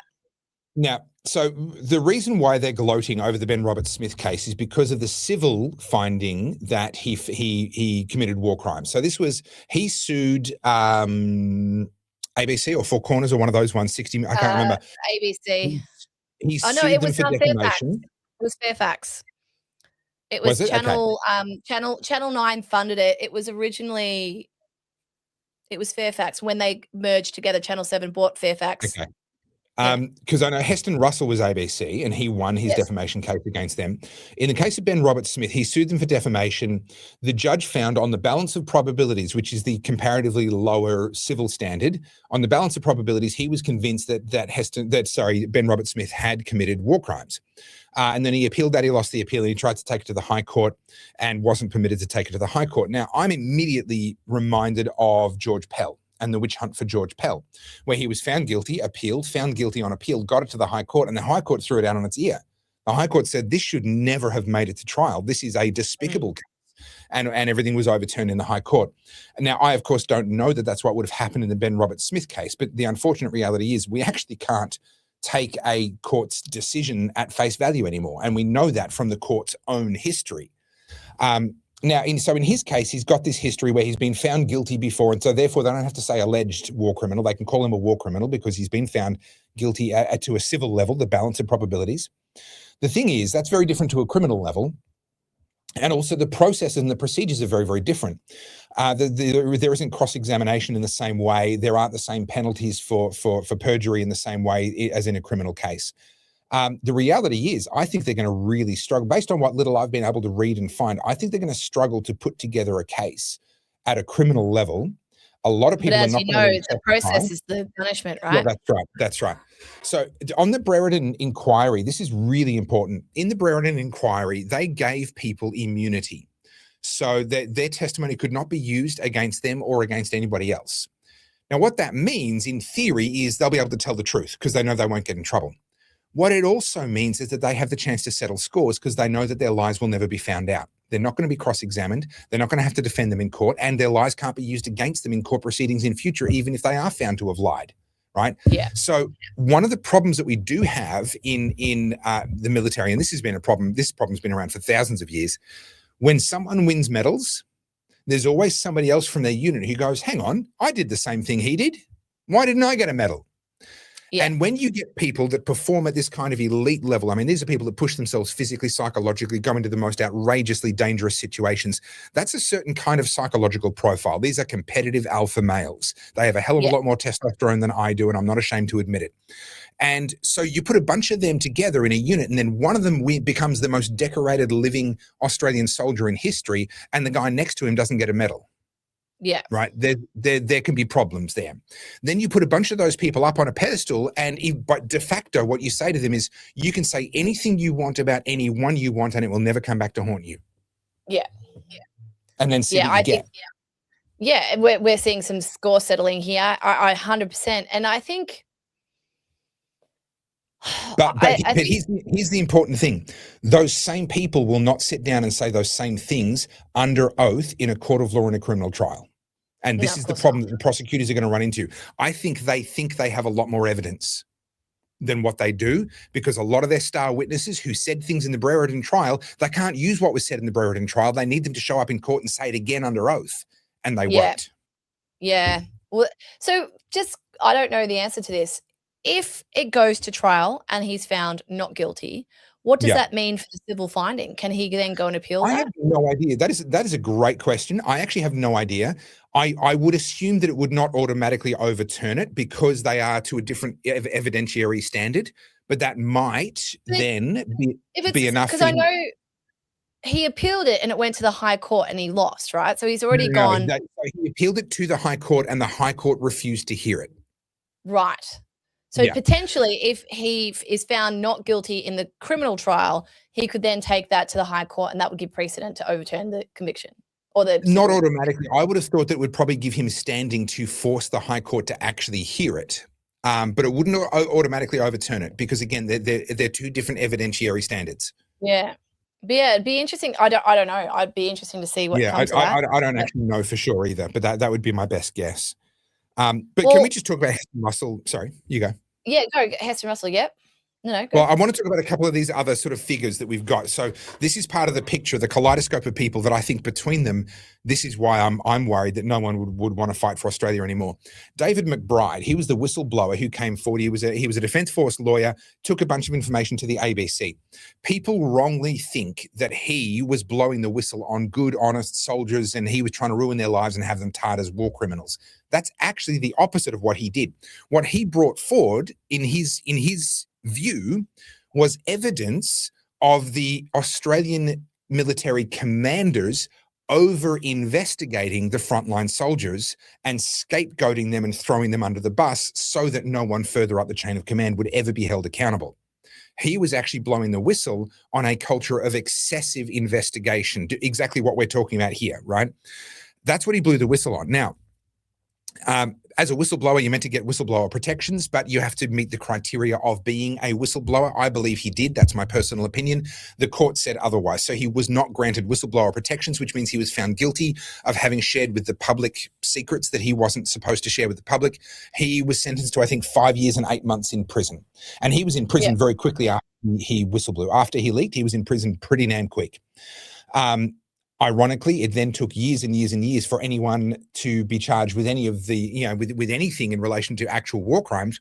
And so far, all they've done is prove his point. The higher ups are now over investigating the frontline troops, running them through the ringer, spending $300 million of taxpayers' money trying to get a conviction because it'd look bad for them now if they don't. They're doing exactly what David McBride said. Hey, listen, guys, we have this problem, and they're doing it right in front of us. So David McBride is example number one. Heston Russell, he's a commando, and he's the one, you may remember, there were allegations that he had executed an Afghani prisoner. They were waiting for an extraction. The helicopter was coming in. The helicopter only had room for a certain number of people. The allegation was that they had one too many people, and then over the radio you hear some gunshots, and then he says, oh, we've got the right number of people. And the allegation was he executed somebody in that moment right there. The gunshots were added to the audio by the ABC. I'm going to say that again. The gunshots upon which the entire accusation rested were added by the ABC, the taxpayer-funded national broadcaster. Now, another crucial detail here, Heston Russell sued for defamation. He won. The court agreed that the audio had been doctored, but the court crucially, and I think this was an act of cowardice, in my opinion, by the judge said they did it inadvertently, that it was an accident, that they put gunshots in exactly the appropriate moment in time in order to, right? Now, I think he did that because that's what I if do he when said, I accidentally do things. Well, that's right. It must have been AI, early version of AI, just didn't quite do its job right. If he'd said, you did this on purpose, then someone in the ABC was going to go to prison, right? Yeah. That's a criminal investigation. That is, false accusations have been made, evidence has been tampered with, like that's really serious shit. And I think the judge just looked at that and went, too hard. I'm going to explicitly say in my judgment that this was inadvertent, which the ABC were arguing that it was inadvertent, but I don't think that's a credible claim, but that's just my opinion.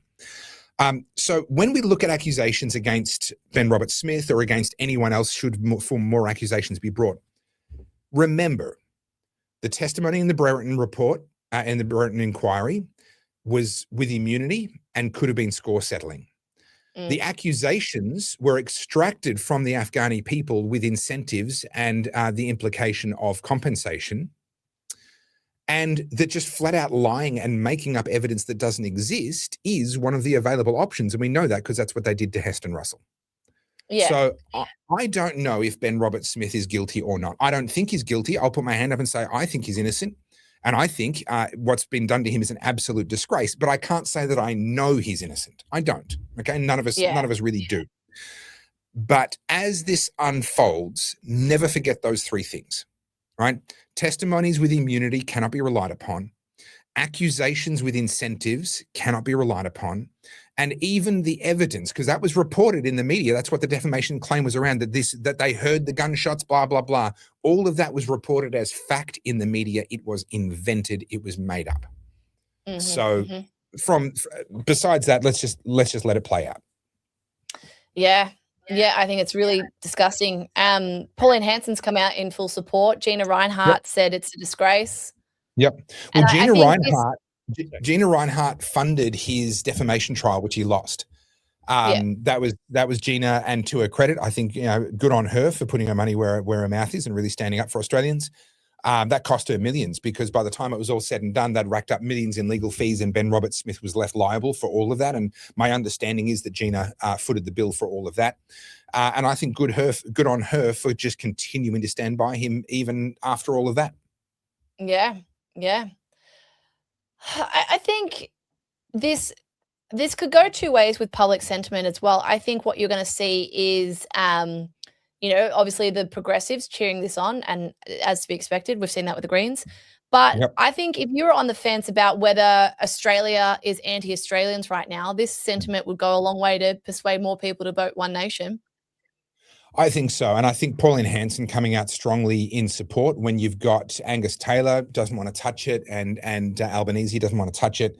I think that is going to be a net positive for One Nation. It'll certainly play very well to the existing One Nation base, but I actually think it's going to bring, there's a lot of blue collar Australian Labor identifying voters who care deeply about the military, who might have family military history, and who care deeply about this country. And I think if any of them were on the fence about whether Labor, maybe whether they should defect from Labor to One Nation, because we know some are, any that were on the fence, watching this contrast in response, I think a lot of them are going to go, you know what, I'm going to give One Nation a go. I think it'll end up being really good for One Nation. Yep.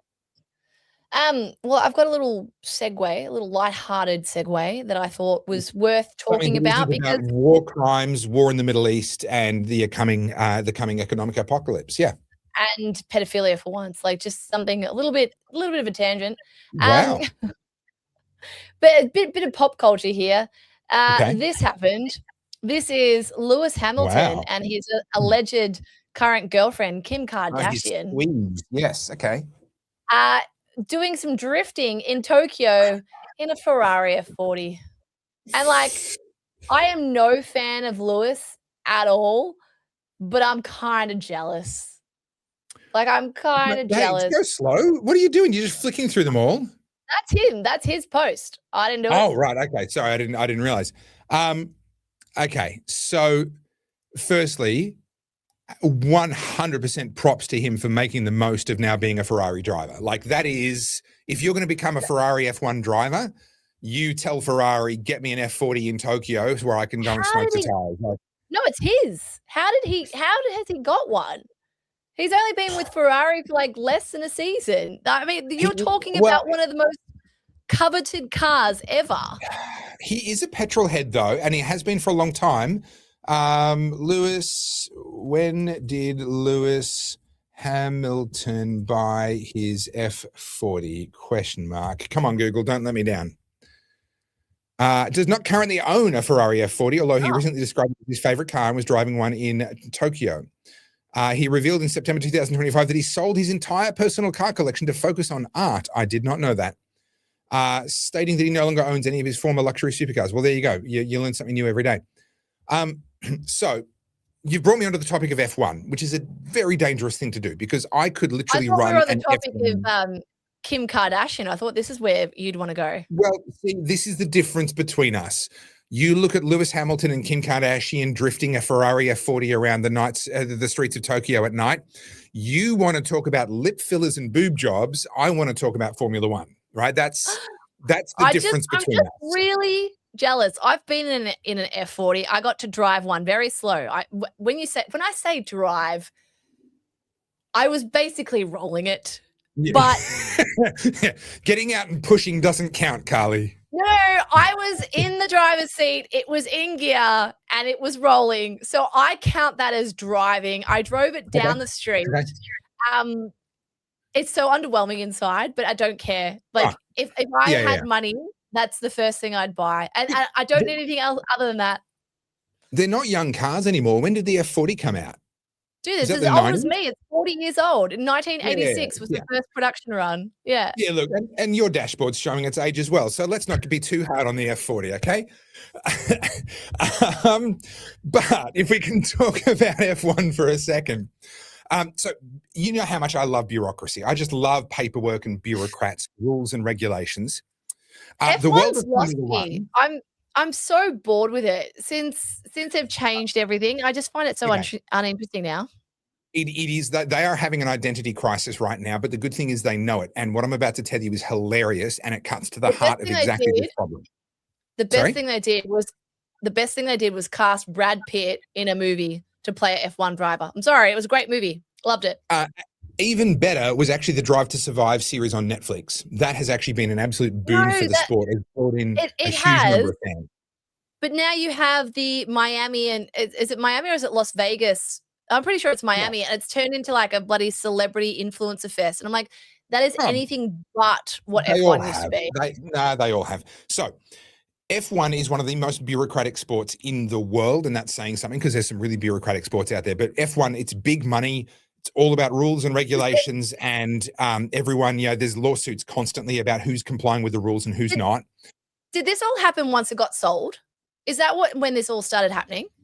No. It became more commercial after that. Liberty Media in the US bought it, and I think they've actually done some really good things.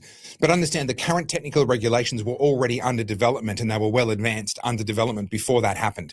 Like if F1 works on about a 12-year time horizon with a lot of their technical regs and that sort of stuff. And that's necessary because there's so much money in the sport, and the manufacturers need to know that their investment's going to give them returns in what they sell on their road cars and blah, blah, blah. Anyway, one of the underpinning principles of Formula One is that there's no driver aids. The car must be driven by the driver alone. Now, that's to get rid of traction control, anti-lock braking, stability systems, there's none of that, all right? But in the new regulations, because they have a combined petrol engine and hybrid system, that hybrid battery system changes its power output based on certain algorithmic limitations that are written into the very, very complicated, convoluted rules. And someone has only just realized and pointed out that means that the power output of the car is changing based on something other than the driver's input, which means the car is no longer being driven by the driver alone. And therefore, the entire architecture of the current technical regulations with their hybrid system done the way that it is in breach of one of the most fundamental core rules that makes Formula One what it is. Now, I am going to be like popcorn in hand, waiting and watching, because there's going to be lawsuits, court case. This is going to be an absolute shit show going on in the background of Formula One.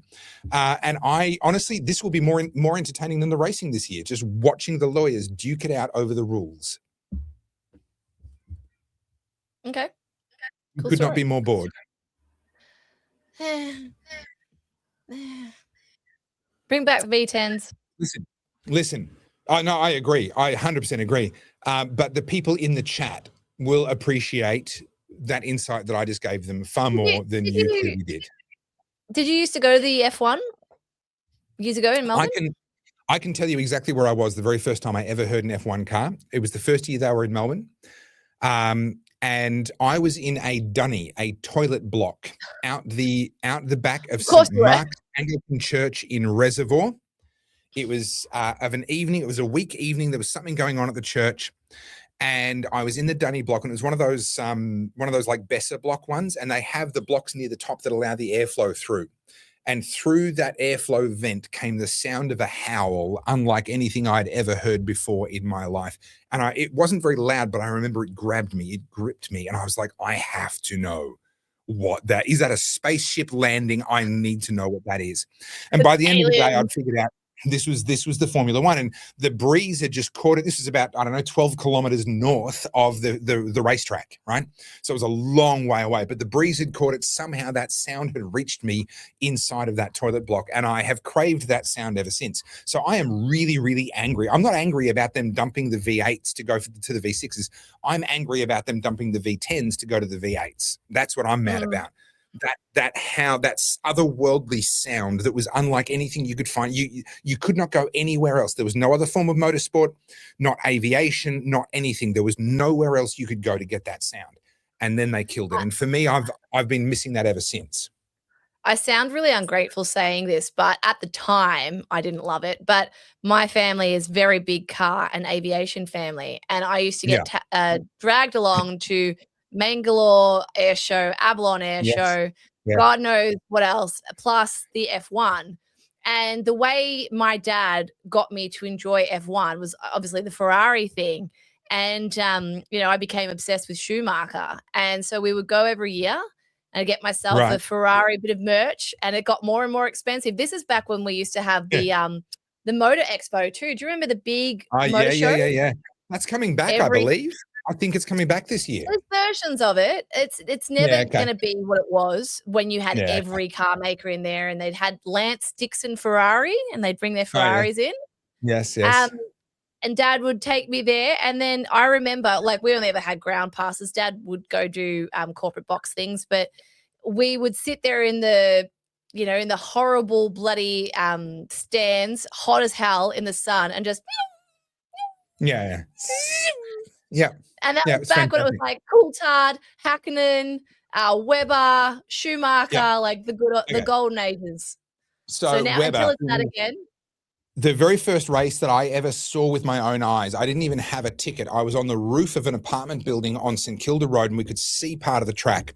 And I don't remember what the year was in terms of which number it was, but I can tell you it was the year when they had a massive crash on the opening lap.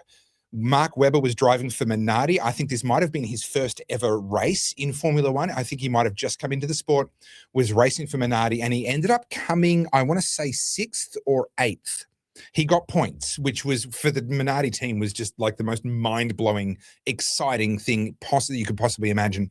Paul Stoddart owned the team at the time. He'd made his money in aviation and was losing all of his money in Formula One.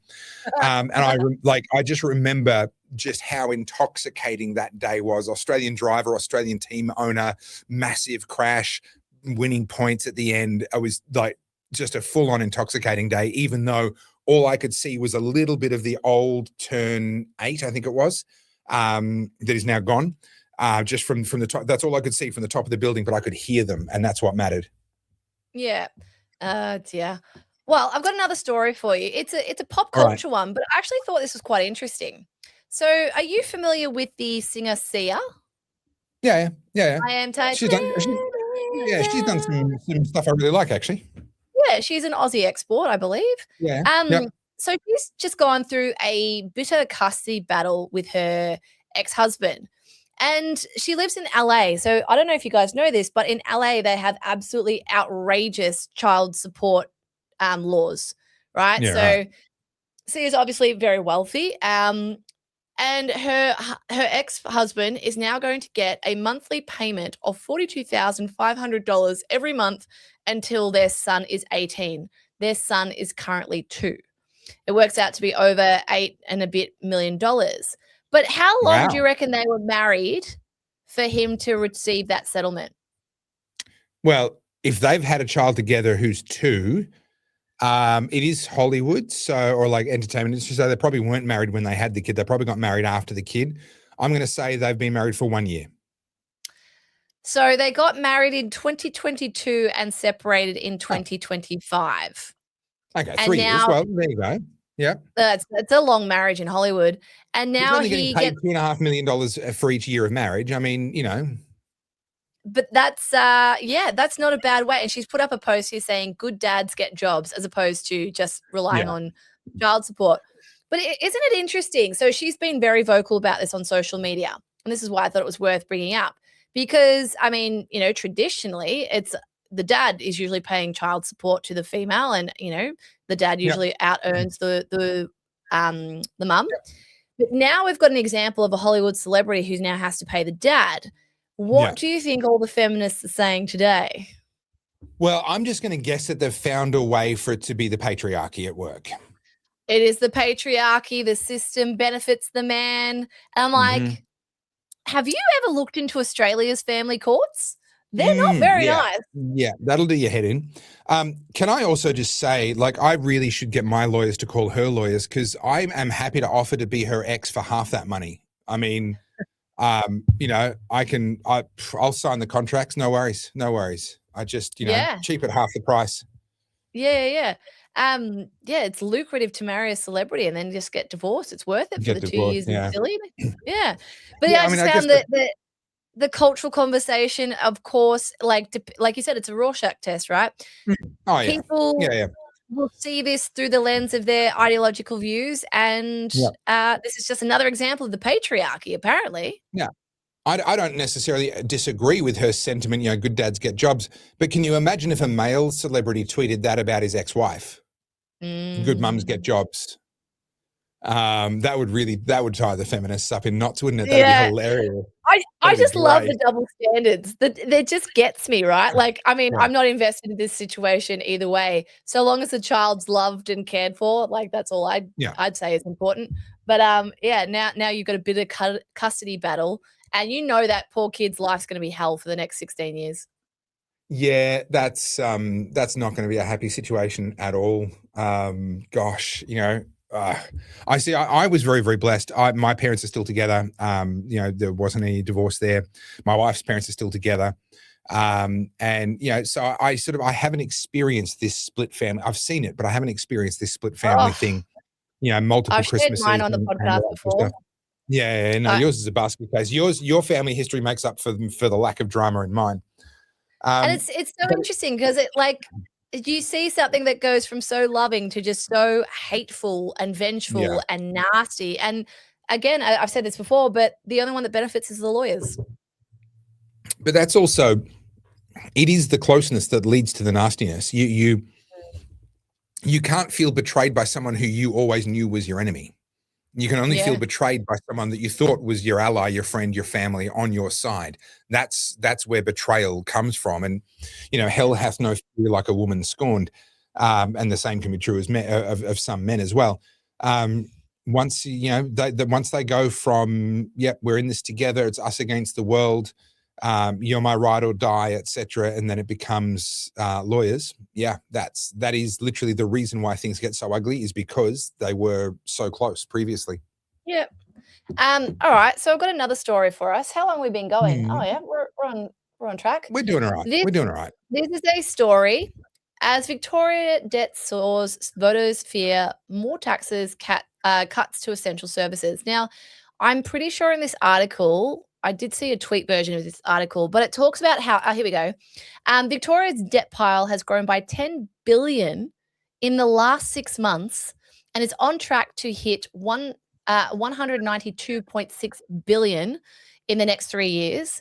And by that time, our annual interest rate bill is expected to balloon to 10.5 billion, or this is the most eye-watering sum, $28.8 million a day, with the debt sitting at 24.9% of gross state product. That's $1 million an hour plus GST. Like, that's insane. And this, I want to see if they've got the graph on here. It pointed to the debt grew. It might be on X. I'll see if I can find it. The debt grew from 2020 with Andrews doing what he did, and it's just like this. It's like the Artemis rocket breaking the atmosphere. There was an important figure in there that debt is around about 25%. State debt is around about 25% of the state's GDP. And there are people who will insist that's fine. That's, there's plenty of places in the world with 100% debt to GDP ratio.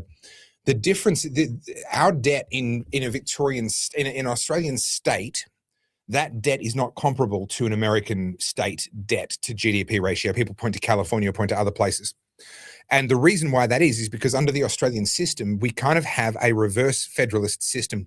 The idea of a federalist system is that the federal government only does a handful of things and then each state can do whatever it believes is best. So in American states, they set their own income taxes, land taxes, property taxes, consumption taxes. They've got all of the taxing powers. And so they have a lot of options for raising money when they need to service debt. In Australia, the federal government only can tax consumption and can tax income. And state governments are left with things like stamp duty or land taxes and, other sort of stuff like that, payroll taxes and the like. It is much more difficult for an Australian state to raise revenue. The taxes are more sort of complicated. And so they have to do silly things like the windfall gains tax, or, really jacking up property taxes, or, then now they're adding new taxes on car parks. I did videos about that last year, Victoria jumping in and just, just for having a car park, you have to pay a couple of $1,000s a year in tax now. So they're finding all these new things to tax, and that's what makes even only a 25% debt to GDP ratio really quite dangerous for a state like Victoria. It can't raise income taxes. It can't raise consumption taxes. And those are two of the least bad. I'm never going to say a tax is good, but those are two of the least bad ways to raise revenue, and they don't have that option. Yeah, wow. So have a look at this graph here. So you can see, it's sort of trudging along. What would that be? Like maybe 12 billion, somewhere there. It doesn't have a figure really. And then around 2020, it hits just under 50 billion. That's obviously the beginning of the pandemic. And then you see from 2020 to 25, that growth is just, it's unconscionable. That's how big it is. Like, look at that. And what do we have to show for it? That's the big one. This is the thing. Okay, a couple of half-finished infrastructure projects, over budget, over time, still not finished, still causing chaos. We've got 15 billion to the CFMEU, a billion to the failed Commonwealth Games. Like, it is disgusting what this government has done to us. So put aside the fact that so many of the projects have failed. Let's actually say, well, hang on, fast forward a little bit, and the rail loop will be finished, and the tunnel out to the west, finished. The rail level crossing removal program finished. Great. None of those things had a solid business case to start with, which means that even once you've spent the money and it is finished, it doesn't pay for itself. It doesn't give you back in economic gains. We talked earlier about productivity. The justification for these sorts of projects, let's say the level crossing removal project, which I think was actually one of the less bad ones, right? They're getting rid of a lot of the level crossings and putting the rail up on a flyover. That's one of the less. That's one of the only projects that has successfully been on time too. Yep, and it was well run. It was the I can't remember his name, but the guy that was in charge of that deserves a lot of credit. It was mostly on budget and mostly on time, and he ran a good project. But here's the thing: the argument is, if we spend these billions upon billions of dollars doing this, it is going to reduce congestion so much that people's time will be saved and productivity will be improved. Deliveries will take less time to get places. People will be able to get work more easily. Trains will be less interrupted. We will see an increase in productivity that then leads to an increase in tax revenue that then justifies the cost of doing the project in the first place. I'm simplifying, but that's essentially the rationale around public infrastructure spending. If we take on this debt and spend this money, it will end up paying for itself. The problem is that a lot of these projects don't pay for themselves, and there is no solid business case. You can't really put the argument forward that that's going to be the case, but politicians want to do them anyway because they want to buy votes. And that's actually where this money is gone. It's gone on buying votes, buying the support of the unions, buying the support of the firefighters union by, with the amalgamation there, buying the support of everybody. And essentially paying off groups, consultants, etc., paying money to do focus groups and opinion polls and so forth, so that they can nuance their messaging, spending $300 million a year on advertising so that they can brainwash Victorians into thinking the Victorian government's doing a great job. None of that is actually designed to generate a return. It's designed to return them to office at the next election. That's the problem. And so, you're right. We don't have, it's not that we have nothing to show for the money. What we have is a bunch of things that will never be worth the money. And so we've got the debt. That money's not coming back to the Victorian people in the form of productivity gains. That's never going to happen. And so unfortunately, that money has to come from productivity elsewhere to pay that back off. I was watching an interview with Jeff Kennett the other day, and he was being asked, what would you do? And he's like, well, first thing we need to do is stabilize the debt. There's nothing really left to sell. So he's like, the first thing you have to do is pull back all regulation, let the government get out of the way to bring back innovation and business into this country, into this state. And that will help, that's how you do it. And I was thinking, I was like, who in their right mind would want to be part of rebuilding this state after everything that's happened to us. Like Yep. the people, pardon me, apart from those who are north of the river, people are so downtrodden. They're so resentful. They're bitter. Yeah. And I understand it. I feel the same way myself. The only reason we're still here is because G has his business here. But, Yeah. Yeah. I want to see Melbourne as soon do as he well. sells that, you'll be moving to Albury, of course. Ha! And the second the sea levels rise and the beach is in Albury, happy days. I'll be Working there. on it. I am pumping CO2 out as fast as I can. But yeah, no, I look at this story and I think, the left, and I'm talking about your Labor supporters, your Green supporters who think that there's just this infinite pool of cash that we can keep Yep. drawing from and it won't catch up to us. These are the first people to cry when rent prices go up. They're the first people to cry when, all the cost of living goes up. And it's like, well, who's paying for this? Oh, tax the billionaires. It's not the billionaires who got us in debt. And they're also the same people who will cry first the minute you try and meaningfully reduce regulations. They're the ones who are like, oh, but we need to protect consumers. We need to have minimum standards. We need all of this stuff. Well, each regulation in isolation, you could ignore the cost of, but when you put them all together, this is death by 1,000 cuts. We have sliced ourselves in so many little ways, economically speaking, that we're bleeding out. And we see that in Victoria now. Jeff Kennett's exactly correct. And he did, to his credit, when he was Premier, he did do a pretty good round of deregulation of a lot of things, not everything. He regulated the taxi industry, for example. So he can be a bit of a hypocrite in his own way. But we do need to start with deregulation. And the reason is this. If we start with tax cuts, the debt gets worse. Yeah. If we raise taxes to try and deal with the debt, then we slow the economy down, and we're already above the optimum position on the Laffer curve. Won't go into the details, but essentially there comes a point where raising taxes actually raises less revenue because people just quit, they stop working, they move their business out of the state, what have you. We're already on the wrong side of that curve. So even raising taxes won't actually raise more revenue. So we can't drop taxes because the debt's the problem we're trying to deal with. We can't raise taxes because it won't raise more money anyway, and it won't help us deal with the debt. So we have to grow the economy. The only way out of a situation like where Victoria is right now, or like where the US is as a country, you have to start by growing the economy. What's the easiest and best and fastest way to do that? Oh, government spending. No. Forget stimulus, forget quantitative easing. That's what got us into this mess. You grow the economy by getting rid of all the things that are holding the economy back. And the list is nearly endless.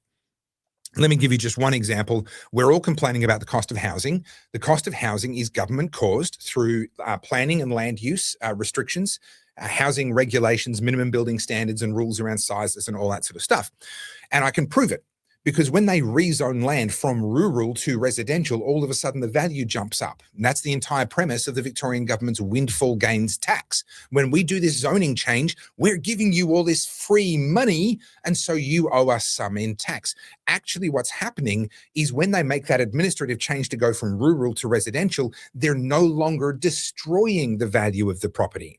All this time, the value of that property has been held down because the government said so and said, oh, we're going to call it this instead of that. We're going to call it farmland instead of calling it residential.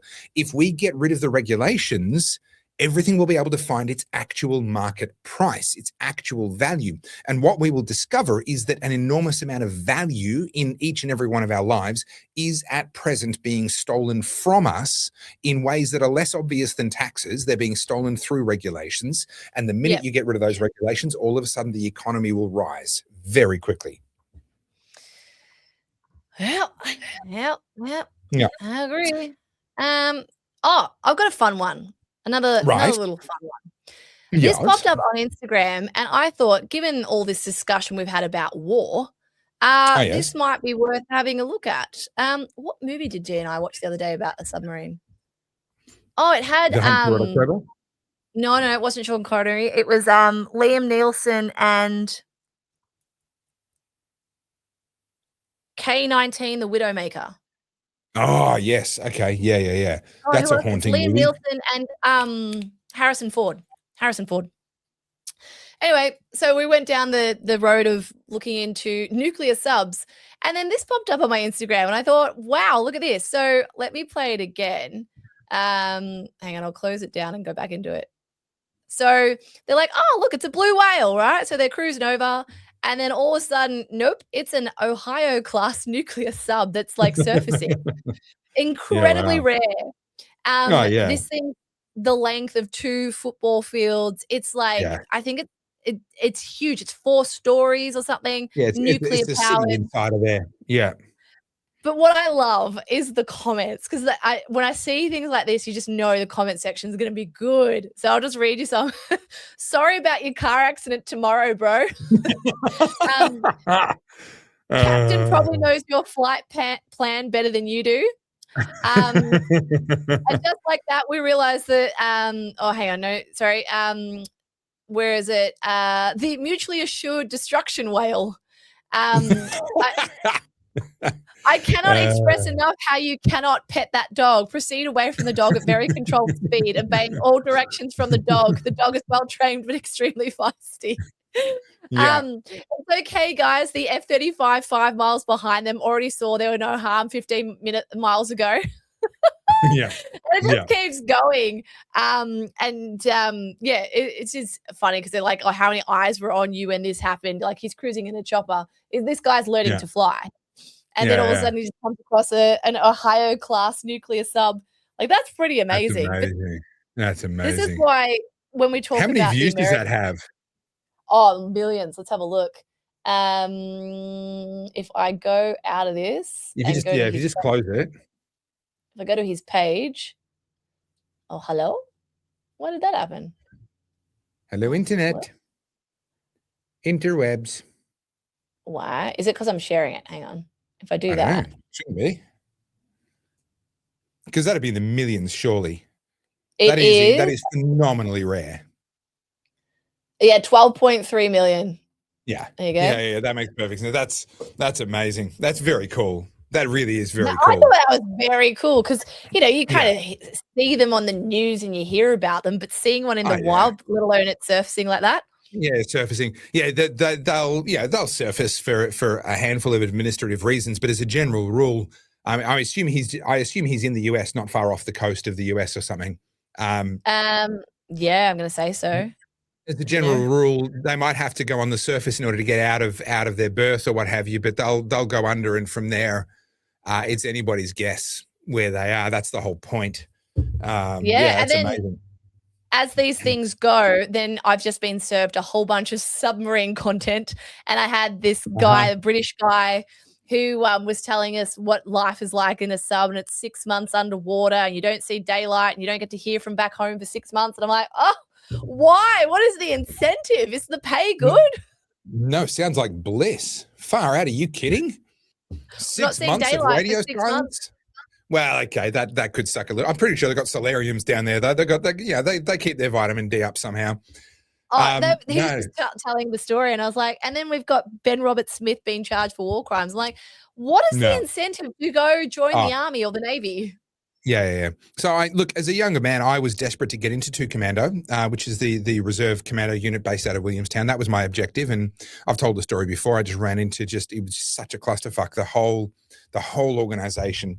They lost my training record. They lost the entire unit's training record. We had to redo a bunch of stuff, and by the time I'd been in there for about a year and a half, I just realized this is awful. And it was the army that turned me into a libertarian. I was a conservative when I went into the army. And I was halfway to being a libertarian when I came out because I'd seen behind the curtain. And I'll tell you, I believe in Australia. I love Australia. I love what Australia used to be. And I believe that that's not gone forever. And I believe that what's left of it is worth fighting for. But if there was a war, would I be at the front of the recruitment queue? Well, 20 years ago, 100% I would have been. Absolutely. Yeah. Today, and I've said before, if there's going to be a major war, I want it to come soon so that my son's too young. He's 9 now. Can we please just get this over and done with in the next 5-6 years? Well, this is going to lead to conscription, isn't it? Because who in their right mind would sign up right now? This is a stupid thing. If there were to be a major global conflict that required boots on the ground, you'd have to drag people from their homes. And I think the really awful bit is I would argue that these people are being treated worse than the Vietnam veterans were treated. Vietnam veterans were scorned, they were spat at, they were mistreated. But by and large, most of the ire was directed at those in command, those who sent them, the politicians, etc. I'm not diminishing what the individual soldiers went through, but we've let all the command off the hook, and they're just going for the soldiers on the front lines, the ones who actually faced it. The men in suits have got off scot-free. It is just so disgusting and so disappointing. If you want to be anti-war, okay, there's a lot of good reasons to be anti-war, but let's not be anti-soldier. What a privilege to be anti-war. Yeah. I'm going to say it again, guys. This is spoken about in the fourth turning. I'm going to say it again. In cases where there is clearly a case to be heard, and I would argue the Oliver Schultz case, there is a case to be heard. I don't know what he did or did not do. I don't know how that case will come down, but I think it is fair to say that in his case, there is a case to be heard. I think it's fair to say that in many other people's cases, there isn't a case to be heard. This witch hunt is going to hurt us so much, and so much more than what we can currently comprehend. I think in the end, yes, it's going to hurt us in the form of we can't raise an army when we need one. Yeah. Yep. And on that happy note, that's all I got. Right. I mean, there's always more, but that's all I got for now. The good news is, everybody, the Straits of Hormuz are open. Everything's completely fine. We're all going to be back to $1 a litre fuel in no time, and nothing could possibly go wrong. So that's the good news, everybody. Go in peace. Yes, wishful thinking. I think this is the problem. Like we've sat here and had this conversation. It goes up tonight. By tonight, Donald Trump's probably fired off 7 more tweets, and there's rockets going into Tel Aviv again, and then it's all back on. So, guys, this was true as of Wednesday the 8th at 2:13 p.m. Yeah. I am just quickly having a look to see if I can find. I had it open earlier, but okay. So another wave of missiles has gone out. All good stuff. It is a fragile situation. There is no doubt about that. You asked before why I'm sitting there like this with the woke tears and the cup of tea. Because this is kind of how I feel about it. This is literally me right now. I'm just like, And I'm grumpy at you, which is fair. That is my default position. Accurate. It's accurate. I mean, it's all about the prompt, right? The prompt was accurate. Therefore, the photo it gave me was spot on. Tell you what, can we go back to that picture for a second?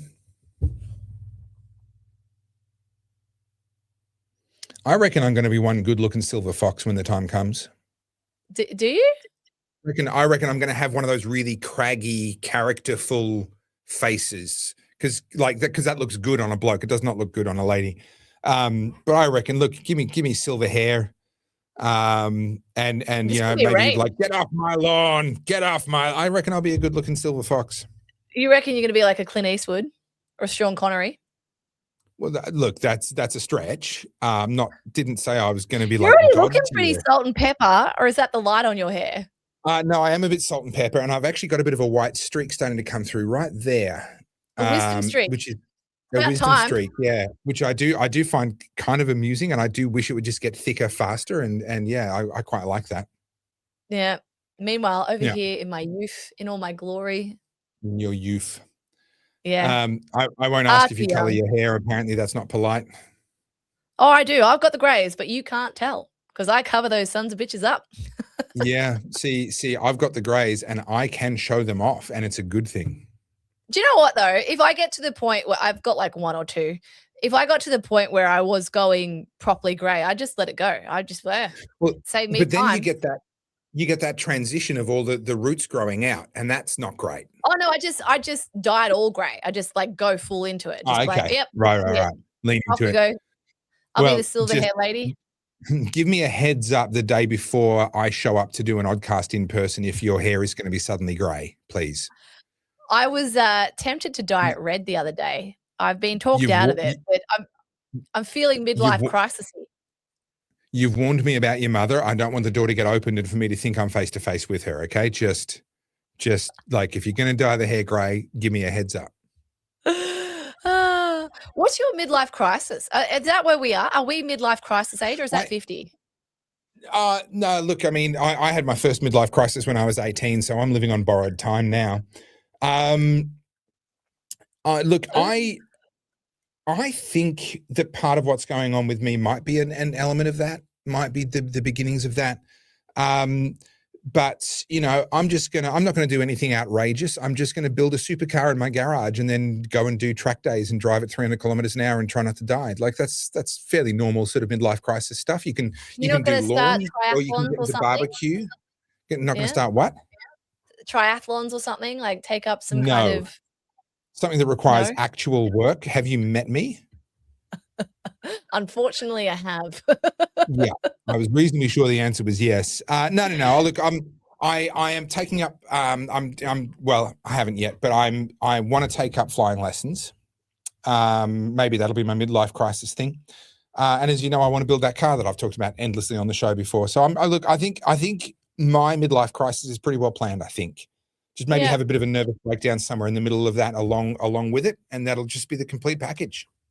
I think mine's going to be like becoming a full maximalist fashionista. I'm just going to start wearing the most outrageous shit.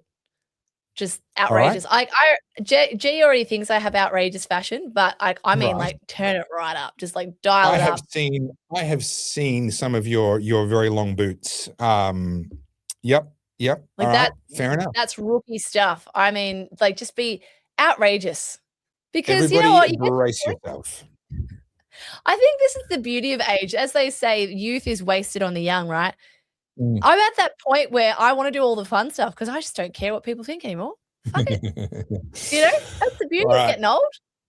Well, speaking of getting old, we need to finish the show. Because I've got to produce another video before the end of the day today, and then try and spend some time with the fam bam. So it's been fun. Should we grift?